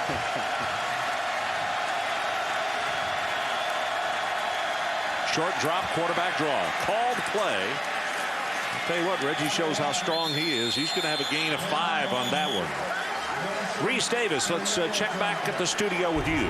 All right, Ron, Taco Bell studio update. Clemson and South Carolina. James Davis, the freshman, scoring for Clemson. The Tigers converted a 1st and 35 on this drive, and they have the lead over Spurrier's Gamecocks. 13-9, 5 and change to go in that one. LSU, a 23-0 lead on Ole Miss. Game going on over on ESPN2.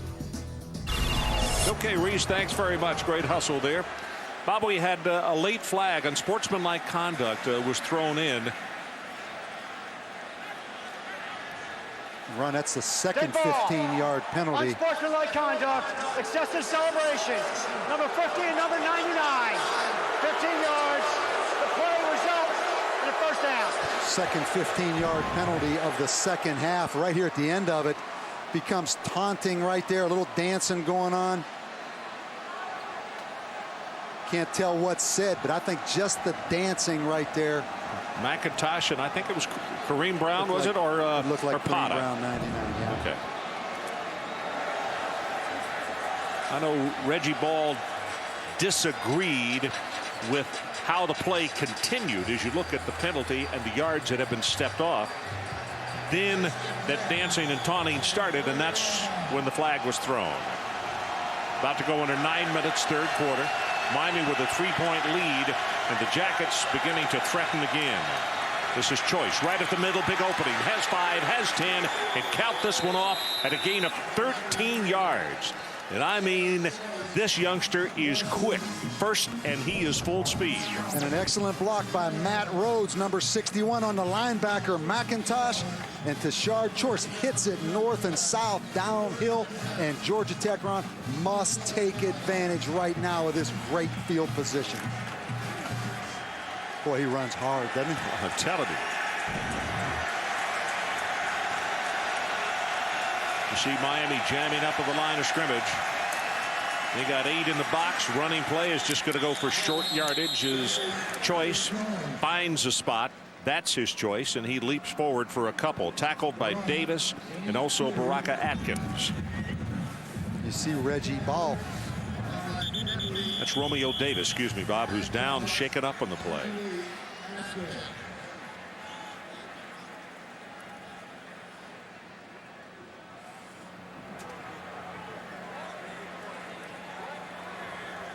Well, these are two really good defensive football teams out here on this field tonight. I'm telling you, cramps it would appear here with them grabbing it at the calves and also at the hamstring. We're going to take a break. 10-7 Miami.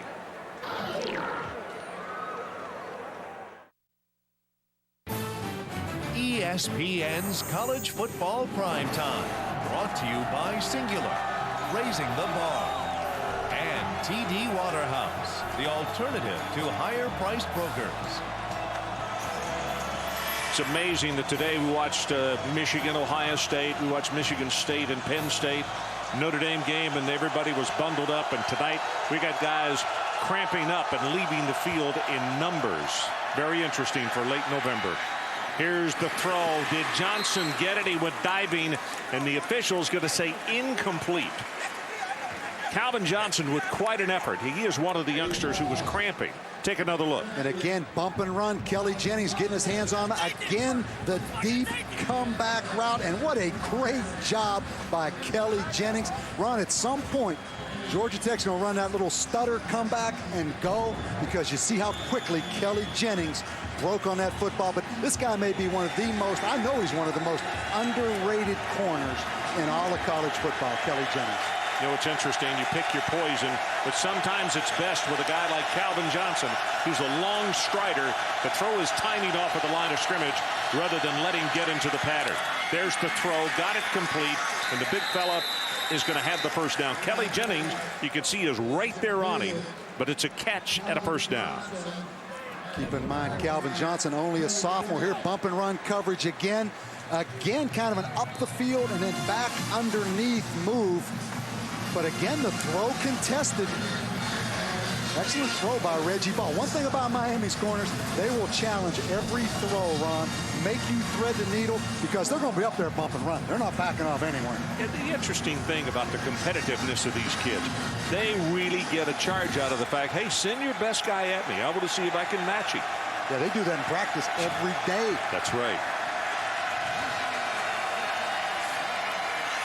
Quarterback draw, 15, 10, 5, touchdown Reggie Ball, and Georgia Tech goes back on top. 16 yards as Kenny Phillips had a shot at him and could not make the tackle. And anytime you run the quarterback run, you're going to have to get a great block from your tailback. He's going to go through and block Marcus Maxey, 24. I'm talking about Tashard Choice. Right now, he becomes the lead blocker. It kind of is out of the screen right there, but excellent call. And again, Reggie Ball last year hurt him with the quarterback run. That's the first time tonight, Ron. Trying to make it a 4-point ball game, Travis Bell. And he does right down the middle. So 7:17 left in the third. New score. Georgia Tech 14 at the Hurricanes 10. Reggie Ball, what a competitor. 7 plays, 61 yards. Bob, take us through the touchdown. Well, you again. talk about a great coaching adjustment. If you remember earlier in the game, Miami brought the corner on a blitz to take away the quarterback run. Again, Miami's going to bring the corner, Marcus Maxey, but watch the block of Tashard Choice right there. That's a great coaching adjustment because earlier in the game, the corner blew up the quarterback run. This time they put the tailback Tashard Choice on the corner and touchdown. So in case he did come out of blitz again, they had somebody there to greet him. Reggie Ball took exception with that tackle when the unsportsmanlike conduct was called, and it looked as though he was a little, that play had a little mustard on it. From the 20 out to the 40-yard line is James Bryant. So let's take a look at the Dr. Pepper standings in the Atlantic Coast Conference. What is so important about this ball game tonight? Well, you see Virginia Tech and Miami with 1 loss apiece. Georgia Tech at 4-3 in the conference. But of course, Miami won in head-to-head competition. But Virginia Tech only has 1 conference loss with 1 game to play. As you look at the Atlantic, BC, Florida State won head-to-head, so they are in the championship game. And Andrew Johnson is in the lineup for the first time tonight, number 32, a sophomore out of Pittsburgh, and they really like him. But they go play action with him, and he's going to be sacked at the 34-yard line by KaMichael Hall. And I'll tell you what, when you run play action on 1st and 10, the difficult thing sometimes in play action is to protect. And again, I mean, they come with the linebacker blitz. They bring both inside linebackers up the gut. And how about this Georgia Tech defense, Ron? I mean, they were causing havoc. 5 times that they've gotten to him tonight. The high water mark, of course, all Miami fans know, was 9 against Florida State. 2nd down and 15. You see the safety blitz coming. And oh boy, the quarterback is hit as he throws it complete at the 49-yard line. And Kyle Wright is right back up as Leggett made the catch. That is a tough young man. He got leveled again. And Landry, the safety, comes on a safety blitz. Watch number 20 right here. And the courage, Ron, of Kyle Wright to step up and make that throw because Landry was in his face. Boy, I'm telling you. Lance Leggett on the catch in front of Kenny Scott, but the courage of that quarterback. 3rd and inches, and he's going to be hit behind the line of scrimmage. Decision time. Philip Wheeler came in and spoiled the play on Deron Thomas, who had just checked in, number 21, a redshirt freshman out of Coral Gables. And Larry Coker's not going to take a chance here. Boy. Down by 4 points. He's going to kick it away at the 5:30 mark of the 3rd quarter. I mean, the backside, Philip Wheeler, the linebacker, just tracks that thing down, forces Miami to punt. Brian Monroe, 7th time that he's punted tonight. Here's the boot. Not a good spiral, line drive, and returnable, but look at the coverage by Miami. That is a great job as they tackle immediately, and it's going to be Bruce Johnson who is the man who makes the stop. 33 on the punt, but nothing on the return. Here's tonight's Aflac Trivia question. Since the inception of the BCS in 1998, what school has played in the most BCS bowl games? Here's a hint.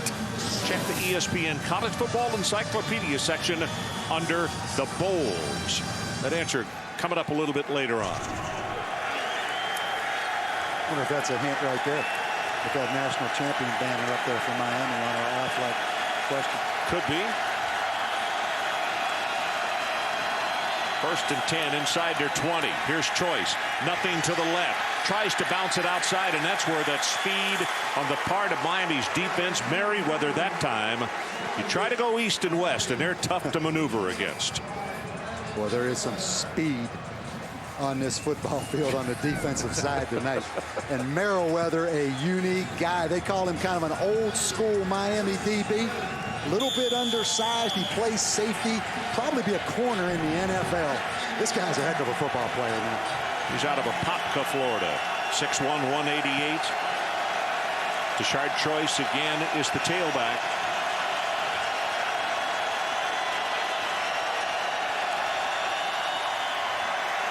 Ball Steps up, drills it, and he's got it complete at the 30-yard line to James Johnson, and that's enough for the Georgia Tech first down. It's good for 15 yards. And that time, Brandon Merriweather, we say he's a safety, but he's going to be locked up in coverage. You're going to see Merriweather come into the screen right now. Man-to-man coverage on James Johnson. Tries to strip that football out of there.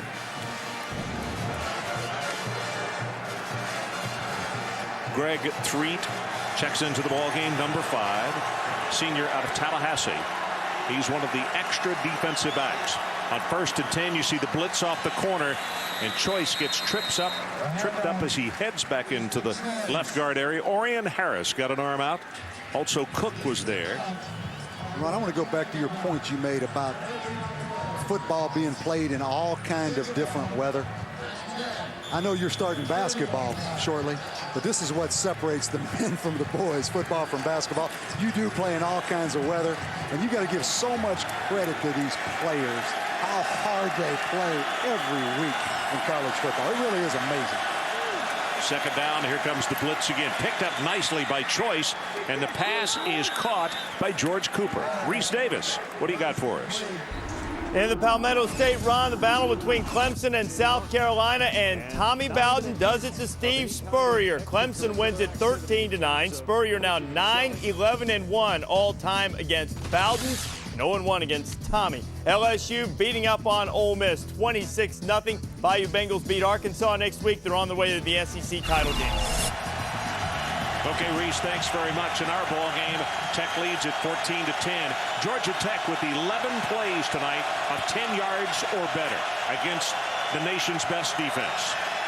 Ball zips it, has it complete across the midfield stripe. That's Demarius Bilbo, and the first time that we've seen him tonight. 18 yards, so make it 12 plays of 10 or better. And Demarius Bilbo, the former quarterback. But how about the throw by Reggie Ball? But Demarius Bilbo steps up, runs the slant route. Ron, this guy was a quarterback. He has 32 catches this year, only 4 all last year. But how about Reggie Ball at only about 5'8", stepping up in that pocket and just throwing a shot. Bilbo out of Moss Point, Mississippi is 6'3", 220. Here's Choice, breaks a tackle, breaks another, puts a head down, and he's going to have about 7 yards on this play. Merriweather along with Ponder combining on the stop. And Holly Rowe, let's bring you into this conversation. Well, guys, Tashard Choice obviously getting the start tonight because of the injury to P.J. Daniels. And Reggie Ball, his quarterback, said this week, he's the kind of guy that just won't shut up. Sometimes you want him to shut up, but he doesn't.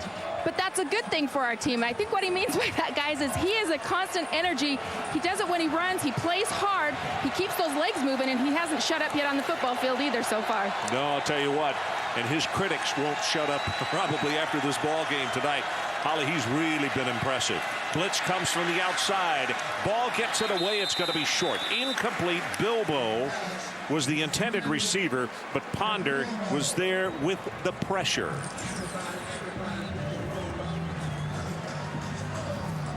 Big 3rd down and 4, and I can't help but think back in Blacksburg, Virginia tonight. Frank Beamer, Bud Foster, that Virginia Tech coaching staff, they're probably back from the trip to Virginia saying, all right, 3rd down and 4. Come on, Reggie Ball, make a play right here.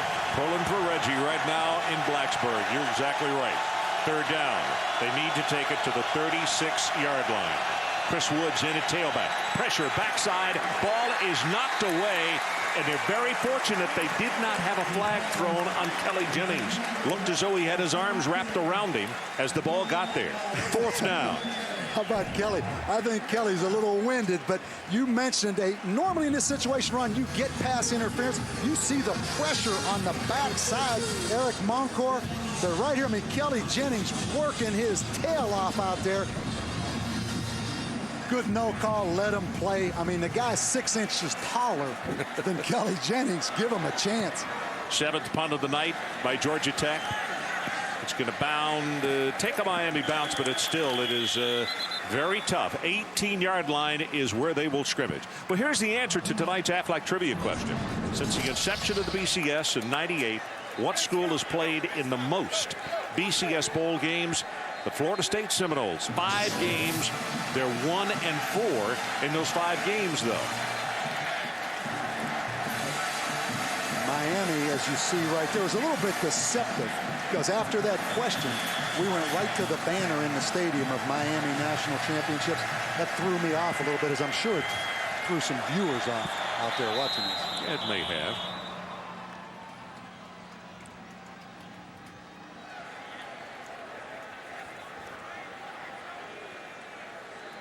The play is under review.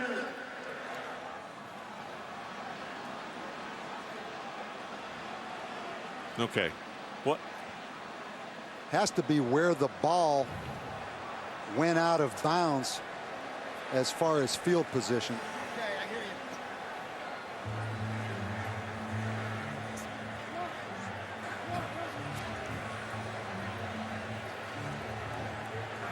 What's on this guy's mind is how do we protect and make a play against this blitzing, penetrating defense? Here you see the punt. Well, even if it touched the Georgia Tech player, it still would be where it is now, the 18-yard line. It almost looked to me, Ron, like it went out on the 19. Oh, no, it hit his foot right there. Yeah, it sure did. If we could go back at that other angle. The clock did not start. Please set the clock to 1 minute, 10 seconds. 1-1-0. Up for that. Yeah, and you know what? That's a great tribute again to replay. I mean, that's 10 seconds. And how many football games you've seen this close that comes down to 10 seconds left in the game? And that's why you got to love instant replay. Guarantee you Lloyd Carr would have gone for 10 more today. 1st and 10. Well, not much there for Charlie Jones as Wilkinson wraps him up. You know, this Georgia Tech defense can run. And John Tenuto has them in an excellent scheme. They're not the biggest defense, but he takes advantage of their speed, quickness, and they're a smart defense. They understand this scheme that John Tenuto, as you see John up there in the press box, has put in.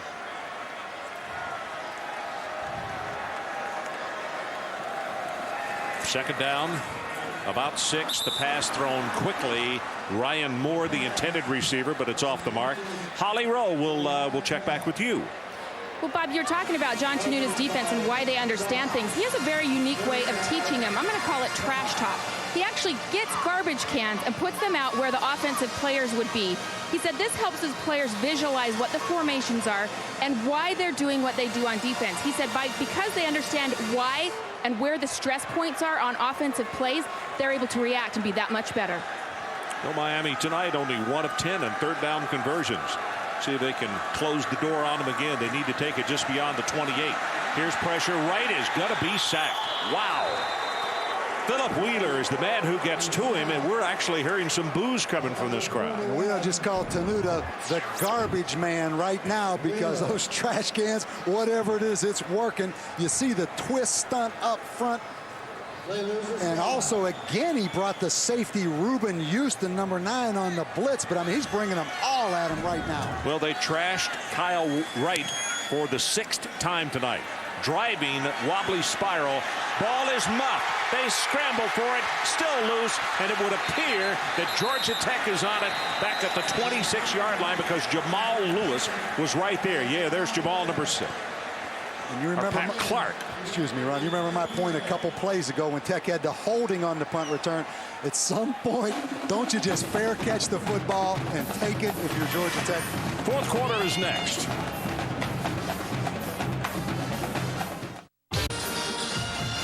Welcome back to ESPN's College Football Primetime, presented by Polaroid.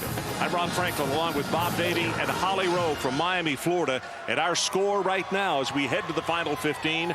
4 fingers are up by both squads. Georgia Tech 14 and Miami 10.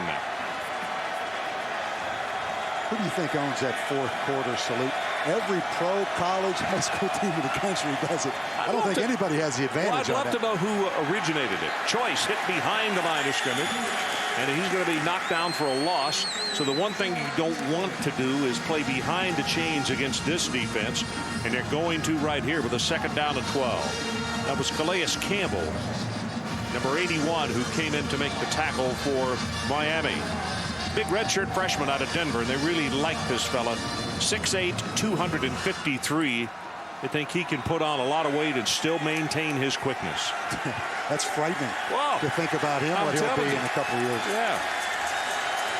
He needs to get a license.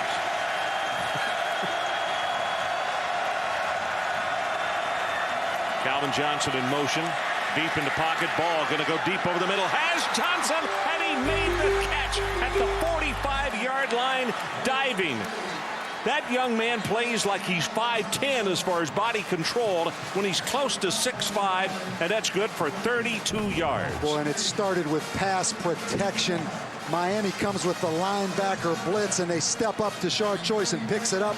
And then you get big Calvin Johnson again on Merriweather down the seam. But, Ron, that is a pretty picture of a big-time sophomore wide receiver. I'll tell you, he is a player. Wow.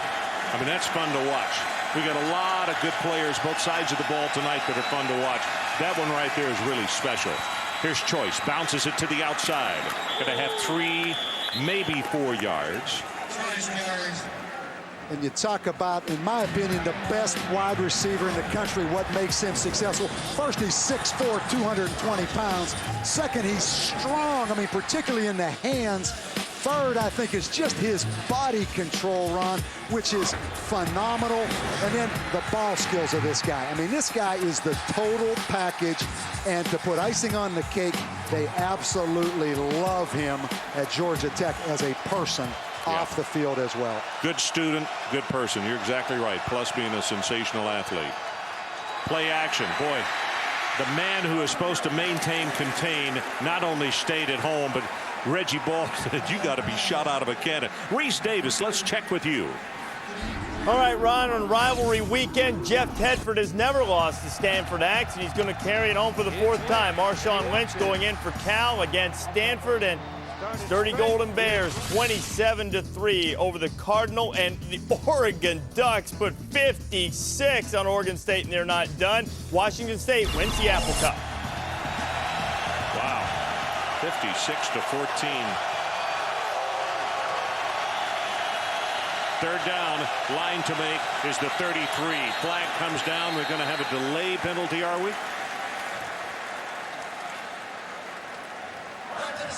Ball start. 76 to the offense. 5 yards from the line of scrimmage. It remains third down. Bashurovich, who is substituting for Brad Honeycutt at tackle. We look at Chan Gailey over there. Patrick Nix, also former Auburn quarterback. And Patrick Nix, the offensive coordinator by title, but Chan Gailey calls these plays. And I hope you can appreciate how hard it is to call plays against Miami and the speed of this defense, particularly on 3rd and 12. Probably doesn't have a long list on this. George Cooper in motion. Look at the pressure coming from the outside. Got one-on-one coverage. Far sideline. Here comes a flag as the ball has been intercepted by Kenny Phillips. Flag thrown at the point. Return continues back to the 45-yard line. Now, let's see if this is offensive or defensive.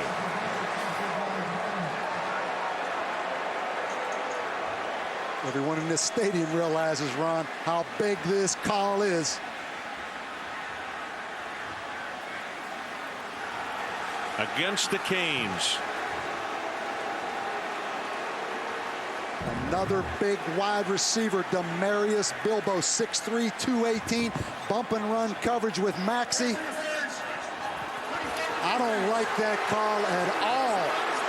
If anything, he got a little bit of the face mask right there, but they didn't call that. If anything, Ron, it's a no call, bordering on offensive pass interference a little bit. Yeah, and I guess the point, either way, what the rule says, by rule, it says if there is a push and it creates separation, it's pass interference. Then it's up to, is it offensive or is it defensive? Let's take a look at it again. I mean, right here, Marcus Maxey leans into him. I think that's excellent coverage. You talk about lean into the receiver and then locate. That's a pretty darn good job of coverage right there. First down from the 30. Running play choice. Flag comes down. Chris Woods, I beg your pardon, at tailback. And Ron, let's go back. How hard it is on those officials to make those calls in a split-second decision, as this is a huge hold on Georgia Tech right here.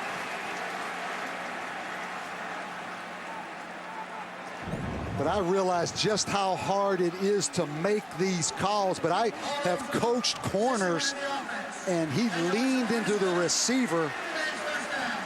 I would grade that as excellent coverage. But again, we're sitting here looking at it in slow motion, replaying it about 4 times. The thing that you have to realize is that it's 2 times tonight that Miami has made pickoffs. They've made interceptions, and they've lost them because of penalties. So we'll see in the end. We'll put an asterisk by that play as well to see if it does come down to have a big part in the outcome of the ball game. First down and 20. Screen back into the short side of the field, thrown too short, and Choice couldn't come up with it. And you have to love the creativity of Chan Gailey calling these offensive plays. Set up a little double screen that time, and Chan Gailey, Ron, signed a new contract this past week at Georgia Tech. He's going to be there a long time, and I think he does a great job as the offensive coordinator. I do too. I really do. Guys like Chan Gailey are good for college football. He and Coker seem as though they are pretty tight. They have kind of the same temperament, if you will. And came up through the ranks both as offensive coordinators.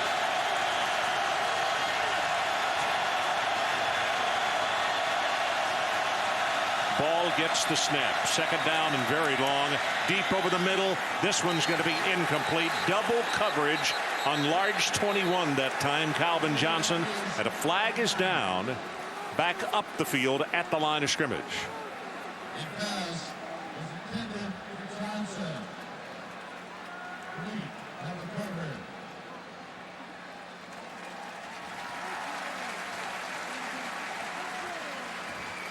Well, they may not have had enough men on the line of scrimmage.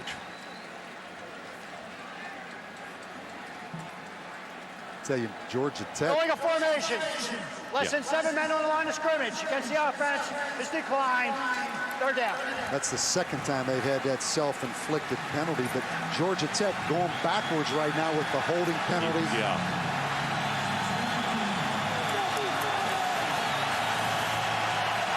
Quite frankly, they're out of field goal range. This could be the play. Well, not of the ball game, but if they get close enough for the field goal, they can make it a 7-point lead. And we're running out of time. Just over 12 to play. And Chan Gailey has played conservative on these down and distances. Here's Choice. Breaks it big up the middle inside the 30, and he's down to the 26-yard line. Tackled by Treat and also Leon Williams, a gain of 14. Boy, they keep you off balance. I'm talking about Georgia Tech and the play calling of Chan Gailey. That was huge, Ron, setting up this field position. I'll tell you what, and with it, that's Travis Bell, who you see coming on.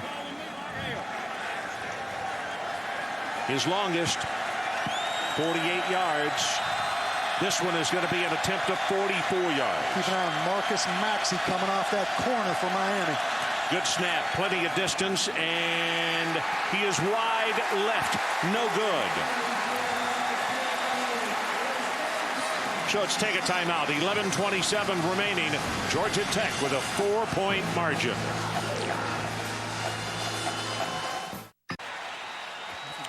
Welcome back to the Orange Bowl. Antrell Roll, former cornerback here, a really good one from 2001 to 2004. Talking it over with Johnson and also Maxey.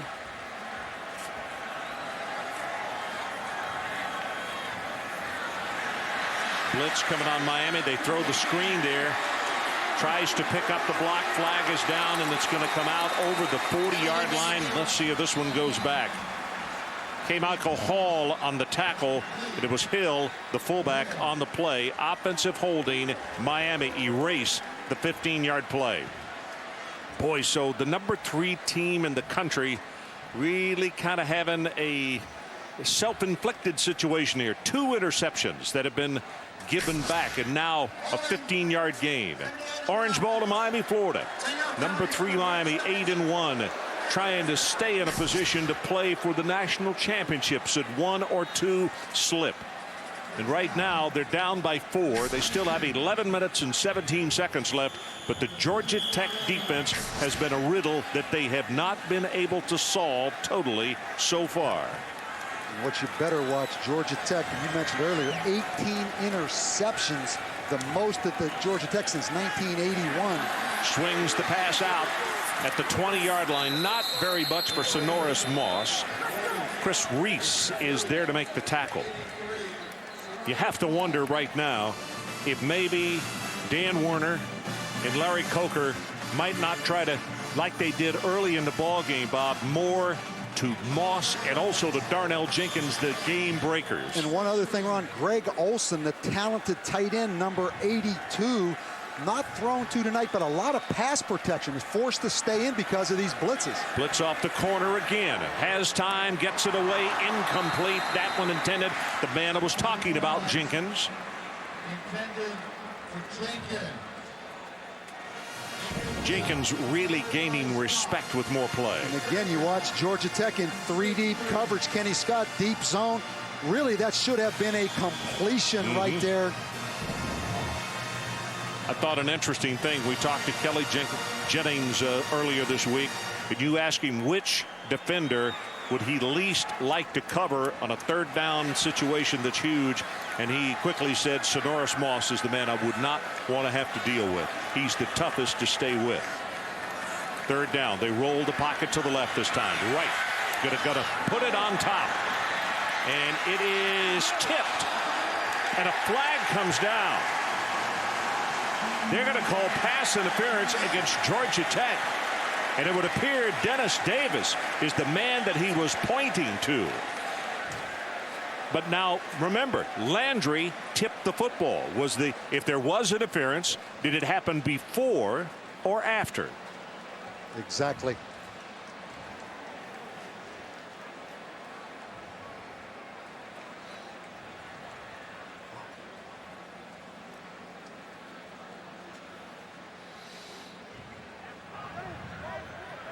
We have multiple fouls. We have an ineligible receiver. Number 84 was covered. We have pass interference. Number 24, the defense. They're offset. Repeat, 3rd down.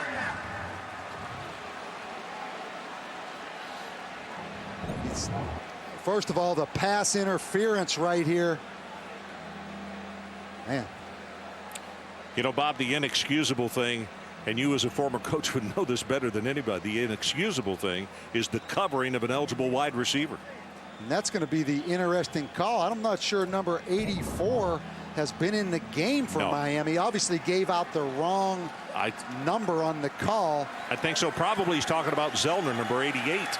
Because Ortega's 15 and Greg Olson's 82. 3rd down. We'll play it again. Pressure right up the middle. And Wright is going to be sacked again. KaMichael Hall comes through and gets it.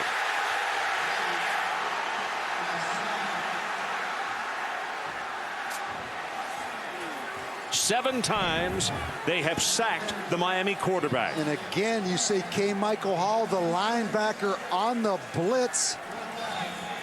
This is a Miami offense that had 9 sacks against Florida State in the first game.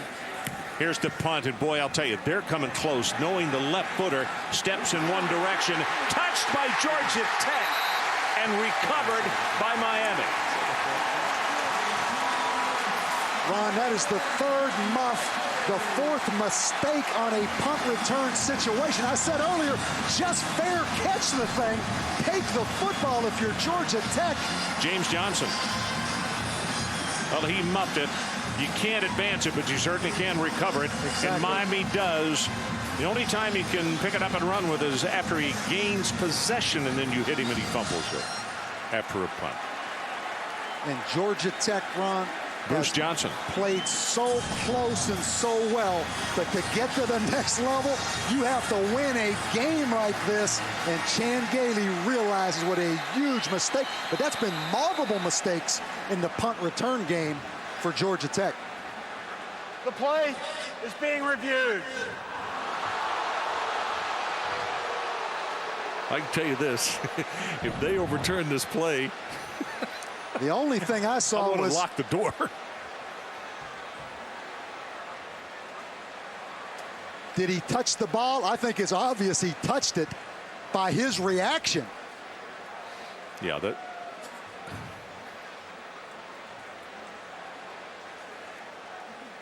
I think the only question was, did he touch it? Yeah, he touched it right there. Left hand.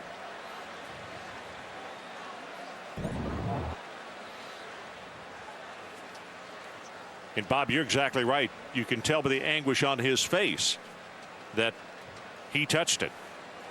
And James Johnson, maybe if he would have acted like he didn't touch it, the call may have gone the other way. Review, the ball was touched in the field of play. Recovered by Miami. First down.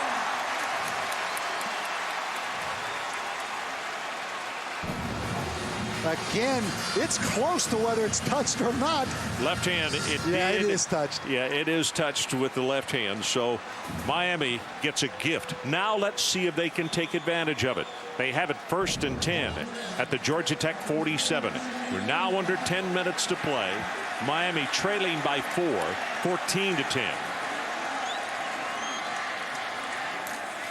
Charlie Jones, they pulled the guard. They tried the right side. There's not much there. Wilkinson on the tackle. Let's check in for a SportsCenter 30 at 30 update. All right, Ron, Joe Paterno on his way to the BCS. Nittany Lions beat Michigan State 31-22 to clinch a share of the Big Ten title and the BCS berth because they beat Ohio State head-to-head. Now, typically, this is when Michigan State says, hey, it's basketball season anyway. But the Spartans, the first top 10 team to lose this year, they lost by 22 to Hawaii in the Islands, 84-62. More on SportsCenter after the game. ESPN News constantly. All right, Reese, play action here. Wright rolls the pocket, has a man there. There's a tight end. They finally threw to Ortega. We were wondering what it was going to be, either Olsen or Ortega. First time to a tight end that they've thrown tonight. A couple things on this play, Ron. First, they line Eric Winston up at tight end. He is right here, the tight end on that play. The second thing, they're going to bring Ortega across on the crossing route out of play action. The reason Winston is at tight end and ineligible is for maximum pass protection. Great job of moving on the play action pass, but pass protection is key. Good for 24 yards on the play. Hands it off to Charlie Jones, and Charlie is going to have short yardage to the left side, maybe about 3. And Hawaii, along with Philip Wheeler, combining on the tackle. Now Miami would like to see, as they get closer to the goal line, they'd like to see that clock run a little more and a little faster. Under 8.5 minutes to play. Nothing comes easy against Georgia Tech's defense. Again, you see those linebackers up in a blitz position. And they come off the corner on the top of the screen. Charlie Jones going to be hit and stopped short of the first down by Wilkinson. Wow, what a hard and sure tackle that Charlie was not going to go one step further. Again, the linebackers from the outside blitzing spill the football outside. You see Philip Wheeler. Now Chris Reese has an opportunity right here and misses that tackle.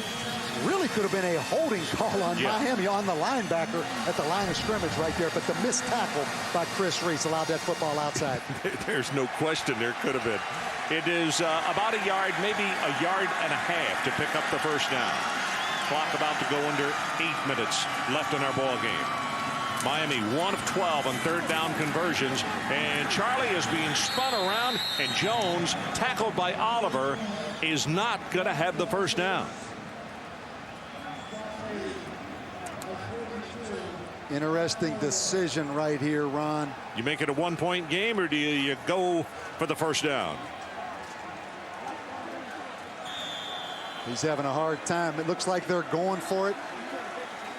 Now the question is, how do you handle the blitz? Because I'm telling you, there will be penetration on this play. Tough to run the football, Ron, right here with the penetrating Tech defense. Fourth down. They need about 2 yards. Wright Hands it off to running back. Jones hit behind the line of scrimmage. And you see the celebration by the Ramblin' Wreck from Georgia Tech as KaMichael Hall is the man who headmanned the play. And the happiest guy in the ballpark is Johnson, who muffed that punt. And you knew the linebackers were going to be coming. KaMichael Hall in the backfield penetration run. Tough on 4th down and 3 to run the football against that kind of defense. And James Johnson, number 89, who dropped that punt or muffed that punt, is the second happiest guy behind Chan Gailey right now.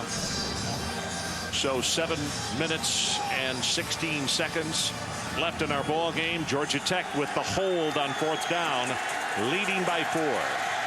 Choice. Little counter action, tries to bounce it outside, and look at the speed by Kenny Phillips, the freshman out of Miami, Carroll City. Whoa. Ron, I'll tell you what, he's dancing.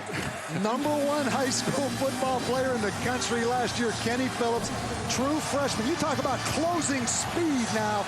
He came from 10 yards deep right there. If you wear number 1 in Miami, you better be good now. And this guy's going to be good. He's backed up every ounce of it. Good heavens. Wow. Crowd trying to help out the defense. 2nd down and 10. Ball, far sideline, overthrows Johnson. Reese Davis, let's check back with you. All right, Ron, USC's won 32 in a row, but Fresno State will play anybody, anytime, anywhere. Dogs first drive. Paul Penninger firing Devin McDonald, but the Trojans not get free. That's okay. Jermaine Jamison is there. And Fresno State in the Coliseum with an early lead on the Trojans, 7-0. That's interesting. Not exactly the way it was designed, but... Okay, this Georgia Tech team lost a heartbreaker to NC State on a ball thrown behind Johnson. It was tipped. Flag comes in.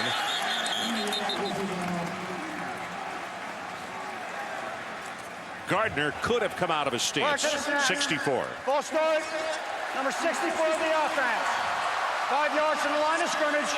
It remains 3rd down.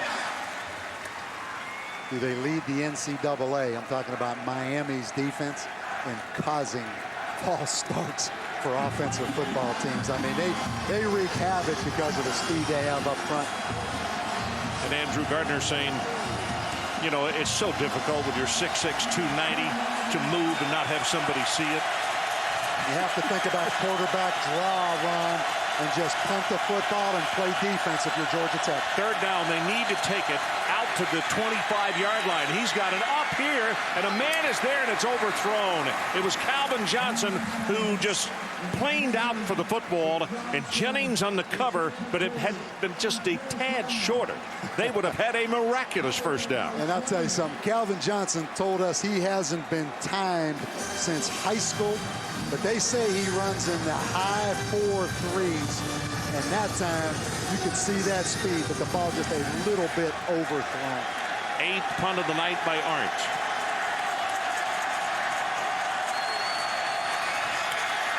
Barely got it away. Wobbly spiral. And Jenkins spins around. Looks for a block. Boy, in all kind of trouble. Going to run out of bounds at the 46-yard line. His own. 35 yards in the punt and a -9 on the return. How about that job by Georgia Tech on that punt? We'll take a break.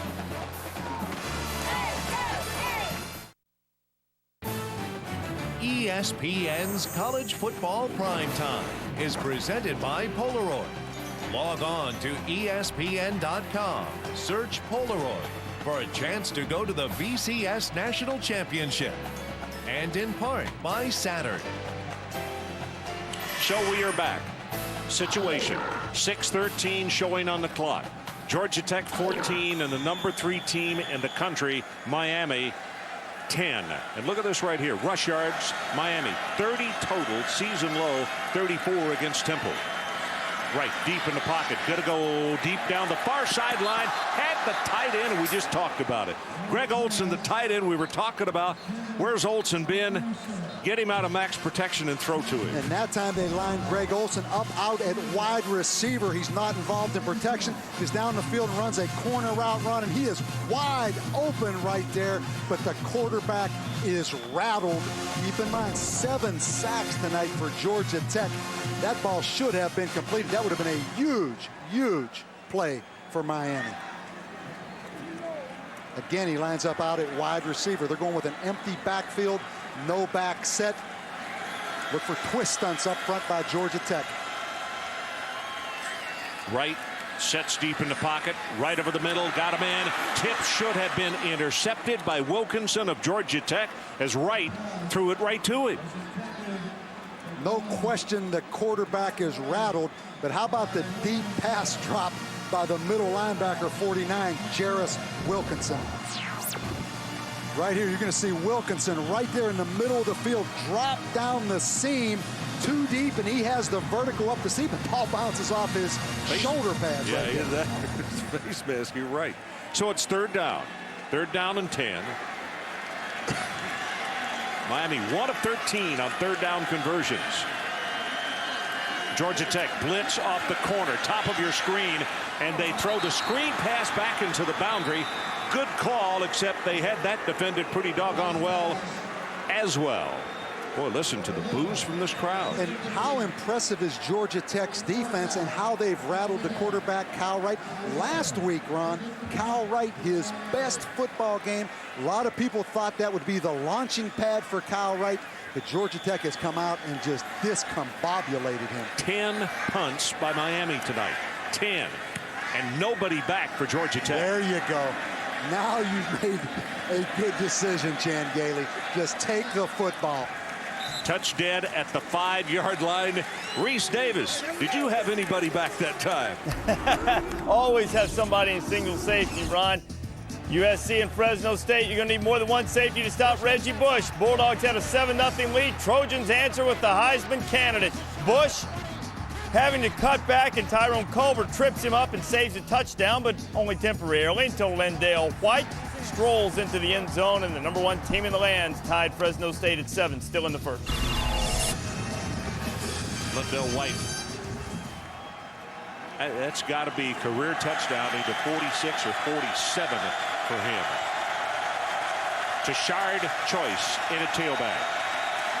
It's the worst starting position of the night by Georgia Tech, and they go conservative on the running play, not wanting to do anything silly as the clock is about to hit 5 1/2 minutes left to play. Miami, #3 ranked, looking for a crack in the door that maybe SC or Texas might stumble.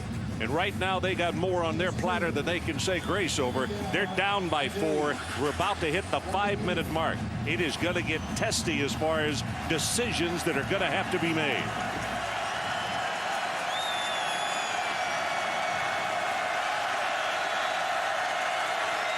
Miami shows blitz. They come off the corner, and it is Reggie Ball in the quarterback sneak, and he picks up the first down at the 4:59 mark. And when you talk about competitors, Ron, put Reggie Ball #1 at the top of the list. Had a great freshman year, freshman ACC newcomer of the year as a freshman. Last year struggled, and in a town like Atlanta that's a pro sports town, they can turn on you quickly.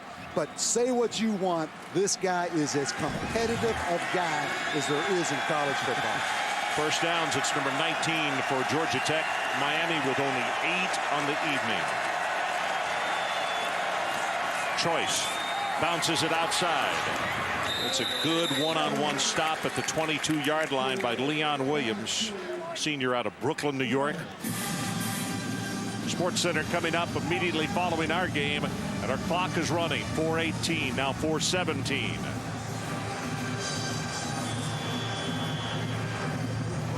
Bob, the last time that our crew was down here in Miami, Florida, it was the Clemson Tigers, who were huge underdogs, who came back and knocked off Miami. Right now, Georgia Tech trying to do the last or the same thing that we saw last year right here in the stadium. Up by 4, 3 minutes and 50 seconds to play. 2nd and 7. Choice hit behind the line of scrimmage, tries to wiggle his way out, but he's going to lose a yard. Kenny Phillips making the tackle. Now 3rd down. And to put this in perspective, all week, I bet I've had 5 people come up to me this week alone and say, what about Miami against USC for the national championship? I think most people felt Miami the hottest team in college football, and Georgia Tech comes in here in 3 minutes and 20 seconds away from a huge upset. Tells me one thing, you weren't in the state of Texas or anywhere close. Oh yeah, they're talking about Longhorns, USC, right? You betcha. On 3rd down, that clock has run down to 4, down to 3, down to 2. And they're going to let the delay of game happen. Or did they call a timeout? Did get the timeout called. I beg your pardon. So 3:01 showing on the clock. Let's take a timeout. Georgia Tech 14, Miami 10.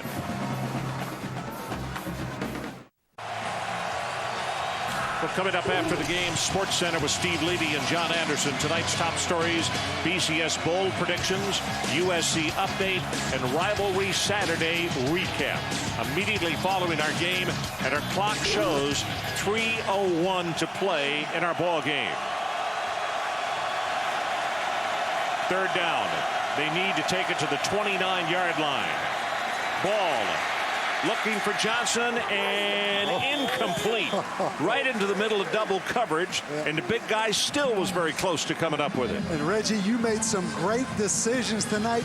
That one poor decision could have cost you right here. Lockdown coverage, Kelly Jennings at the top, throws it dead into traffic right there. Dodged a bullet, Reggie Ball. 9th punt of the evening.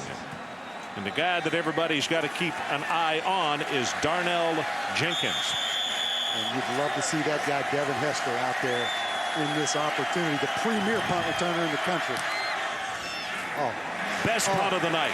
Driving spiral well over his head, and look at this. Back inside the 5-yard line, and why pick it up? It would have gone into the end zone. And the tackle not made. Going to bring it out to around the 10-yard line. Good heavens, what a mental error. You are exactly right. Darnell Jenkins back there because Devin Hester is over here on the sidelines with a hamstring. But Ron, he makes a decision early that the ball has enough gas to go into the end zone. That ball would have crossed the goal line right there and been a touchback. That's a career long 78 yards. He does get 10 on the return. Wow. That guy's had a heck of a night. That big tackle he made. Great open field tackle. So 2:37 showing on the clock. Miami down 14-10.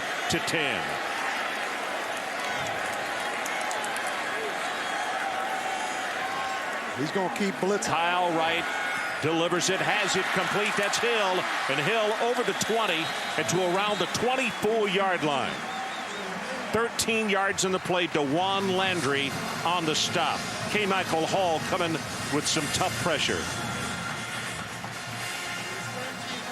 Georgia Tech's defense, Ron, has got him to this position. Now Georgia Tech's defense has to finish it off right now. Right from the shotgun again. KaMichael Hall coming from down below, and your screen pass is complete at the 40, 45 to Ryan Moore. And just like that, in 2 plays, Miami is at the 48-yard line. That one good for 24, and the clock still shows 2:10 to play. And the linebacker right here, Jarris Wilkinson, overran that thing, but the big square-in route to Ryan Moore. The quarterback's heating up, Ron. Pass protection's been excellent right here.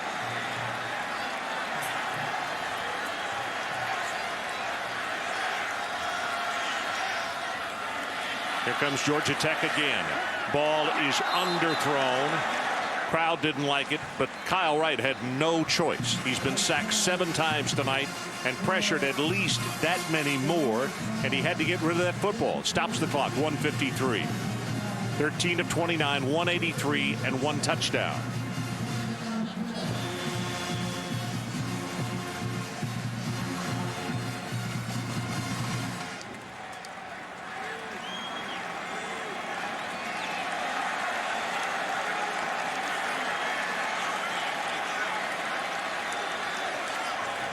Here comes the blitz. Picked up. Pass caught, 50-yard line. Moss down the sideline and finally tripped up. It's going to be inside the 30-yard line. Dennis Davis is the man who saved a possible 6 and another 24-yard play. And a great block by Greg Olsen, the tight end, on the little jailbreak screen right there. Greg Olsen gets him down, and the speed of Sonoris Moss. Excellent block on Reese, the safety by Greg Olsen in the open field. At the line of scrimmage also, a good pickup by Eric Winston, the big left tackle, to make sure that his quarterback had time and could turn and throw the ball. And Ron, regardless of how this game turns out, I think we have to give a lot of credit to John Tenuta, the defensive coordinator of Georgia Tech. And I'm going to make this point. And I was a head coach. Head coaches make, let's just say, $1 million a year. And defensive coordinators, let's say, make $200 or $250 or $300,000 a year. There's a huge gap. And one thing that I think is a little bit unfair in college football is that the head coach makes so much, and those coordinators in these high-profile positions don't make nearly as much. You talk about Al Borges at Auburn. Yeah. You talk about John Tenuta here at Georgia Tech. Chan Gailey is a great head coach, but he's the offensive coordinator, and John Tenuta has a huge role in what happens with this Georgia Tech football team. Well, so the interesting thing is we open the year at Auburn, which is a very good football team, and he totally confused a young quarterback. Tonight, they're not in the end zone yet, but he's totally confused a quarterback who's only started 10 football games. And I'm not trying to get him a pay raise. I talk about coordinators all over the country, but you think about the role that coordinators play. They are like the head coach on their side of the football. So here we come. 1 minute and 46 seconds left in the ball game. Number 3 Miami. Can they come back and get the win? They're down by 4.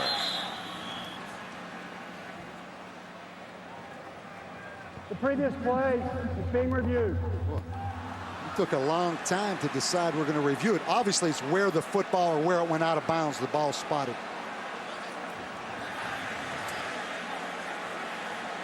You know what? I'm glad they're doing it to make sure that we get it exactly right. But the point is, as you said, why did that take so long? Let's look. It looks like it should be the 27-yard line. Is that right? 27 or 28, yeah, Bob. Yeah, when right. it's spotted right now on the 27. Looks insignificant to me, Ron, just based on that quick replay we had. Again, right yeah, there.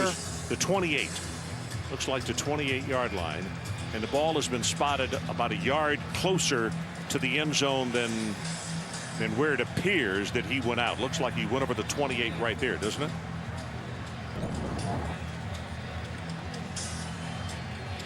It's where the ball was.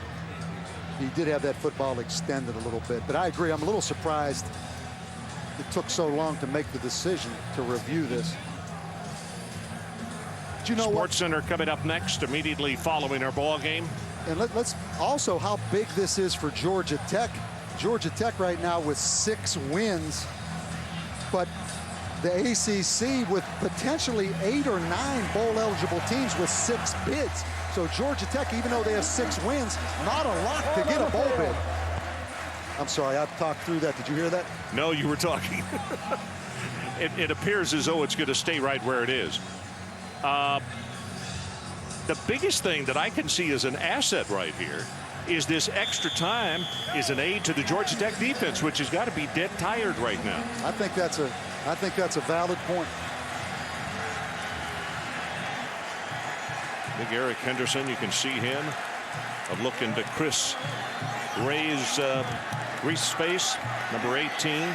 Again, the empty formation with Greg Olsen lined up out at wide receiver. So here we go, the shotgun formation. Sets deep in the pocket, going for the end zone. There's the tight end. It is intercepted. Georgia Tech with the pickoff. Dennis Davis, and the celebration across the way has begun.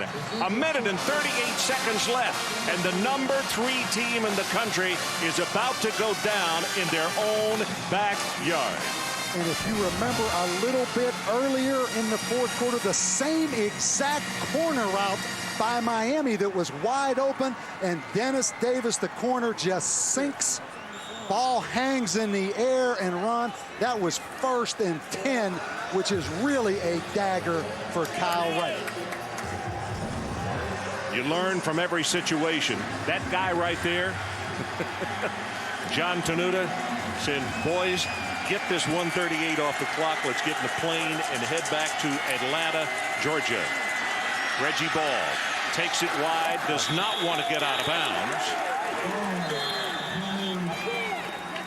How about Georgia Tech in the shotgun, Ron, coming out of their own end zone? You see Reggie Ball woofing a little bit. Well, Miami calls a timeout to stop the clock at 1 minute and 28 seconds left. Holly Rowe. Well, Ron, when you consider the week that Georgia Tech and Chan Gailey have had, first the high, he gets a new contract extension. Then the lows, a player is ordered by a judge to be able to play on the team. Then an announced probation by the NCAA. Chan Gailey said he addressed his team and said, look, you've got to compartmentalize. Those are issues off the field you can't control. You have nothing to do with those. We will take care of the issues. You've got to trust us. He said, what I need you to do is focus and take care of what you can control, which is on the football field. Guys, they've taken his advice today. Boy, have they ever, Holly. You know, I'm with Bob. The strange thing, and young players make young mistakes, and you learn from them. You hope that they learn from them. But a first down play like that, Kyle Wright is going to go back and replay that 1,000 times because they had too many opportunities from really close in to make something happen and win this football game. And Ron, you go back, I mean, it's Kyle Wright's 10th start as a quarterback here at Miami. But how about Georgia Tech? You knew coming in their defense was capable. We've seen it week in and week out, really. And on offense, they have enough weapons. And if Reggie Ball, #1, plays and makes good decisions, Georgia Tech has a chance really to compete with anyone. Well, look at this. Look at this. If you're Georgia Tech's alumni and you're just giving the guy an extension, as we watch Reggie Ball at a quarterback keeper, he is close to the first down. In fact, I think he just got it. This would be wins over Auburn and a win over the Miami Hurricanes, both on the road. Exactly. And if you're Chan Gailey, I hope you didn't sign that contract yet. You may have just gotten yourself a pay raise coming out of this one. You're getting everybody a raise tonight, aren't you? But you're right. But you're right. I totally agree. But when you look at those two road wins, how many people at the beginning of the year would have sat there and said, well, for Georgia Tech, here's a W on the road, and here's another W on the road. It's a huge first down because Miami with 2 timeouts now down to 1 timeout, Ron. Okay, now we'll look at our Polaroid image of the game. And you might know which one it is. Big CJ, Calvin Johnson. Remember this catch? That is a Polaroid image that the Yellow Jackets will remember, not just for this season, but for a long time to come.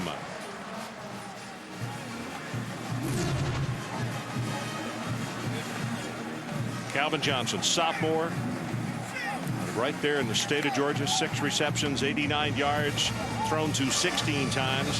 Had to stay in, as Holly reported, that he had to stay in the locker room, and he needed some fluids because he was cramping. And the big question, Ron, could Calvin Johnson beat bump and run man coverage? Last year, Miami, Antrell Roll held him to 2 catches and 10 yards. He can beat bump and run man coverage. He's proven that. Boy, and that catch right there, he obviously is stronger. A reminder, Sports Center coming up immediately following our ball game, and we have 1:25 showing on the clock. Timeouts, Miami has 1. You have to go back to the loss Georgia Tech had against NC State. That's the one I was saying. Calvin Johnson had that opportunity to win it. But the ball was thrown behind him, and his head coach said, yes, it did. It devastated him for a while. Here comes Reggie Ball, tries to bounce it outside, and he's going to slide down to make sure he does not go out of bounds. Miami's going to use their final timeout. I know I'm old-fashioned because I still get nervous about that quarterback being in the shotgun late in a game like this, but good decision again on the slide by Reggie Ball to make Miami use that timeout. So the standings in the Coastal Division. Miami in 1 minute and 18 seconds, if they don't pull off a miracle here, will go to 5-2. And if you live anywhere in southwestern Virginia, I think you'll hear a celebration go off in the Blacksburg area.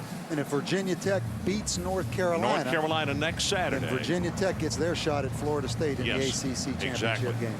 That's exactly right. And how impressive was Virginia Tech on a rebound game, particularly the quarterback Marcus Vick, and also Cedric Humes, the running back, I thought did a great job today.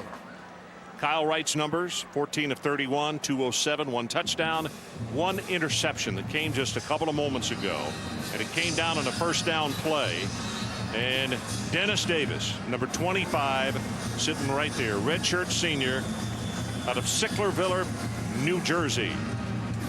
That's now 19 interceptions for Georgia Tech's defense, because the linebackers got a bunch of interceptions themselves, not just the DBs.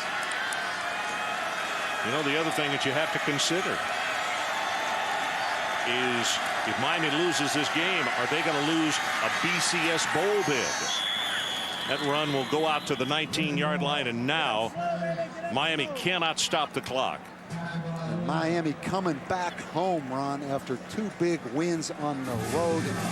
You had to worry a little bit about them keeping their intensity, but I don't think anyone saw this coming. And Eric Henderson over there in the back, he's going to enjoy this one, number 56. Play clock is down to 15. 44 seconds on the game clock. This is 3rd down. They'll have to snap it, then they will not have to run another play. Reggie Ball stretches it out. Going to go down. That's going to be it. Yep, that'll do it. Yeah, it's not been whistled back in. Sports Center coming up next. You see the excitement on the far sideline. Chan Gailey saying, "Can I smile yet?" Yes, you can, Coach. 14 seconds and down to 13. And Georgia Bulldogs, get ready, because Georgia Tech's going to show up next week in Atlanta. 3 seconds down to 2.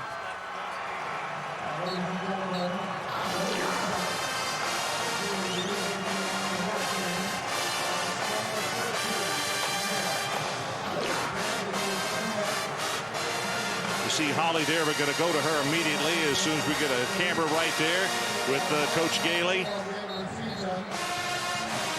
And we got one right there. Holly, let's go to you with a very happy head coach. Get Larry, get everybody over there. Coach is still shouting instructions right now. After everything that's happened to your team this week, what did this mean win for you? Well, it's a great win. I mean, anytime you can beat the number 3 team in the nation on the road, to me, what you're looking at is the heart of a great football team. I told you before, they can compartmentalize. They can put things aside and find ways to win games. I'm proud of them as young men. Your defense was just outstanding. Talk about find a way to win games, Coach. Well, our defense, I have to give so much credit to John Tenuta and the defensive staff and the players. They did an unbelievable job. The heart of this football team is immeasurable. Thanks very much, Coach. Ron. Thanks, Holly. Your final score, Georgia Tech 14, Miami 10. This has been a presentation of ESPN, the worldwide leader in sports. Sports Center is coming up next. Over on ESPN News, it's Postgame Extra. And now for Bob Davie, Holly Rowe, and our entire crew, I'm Ron Franklin, saying so long, everybody, from a shocked, and I do mean shocked, Orange Bowl in Miami, Florida. 14-10, the Yellow Jackets come away victorious. Good night, everybody, from Miami.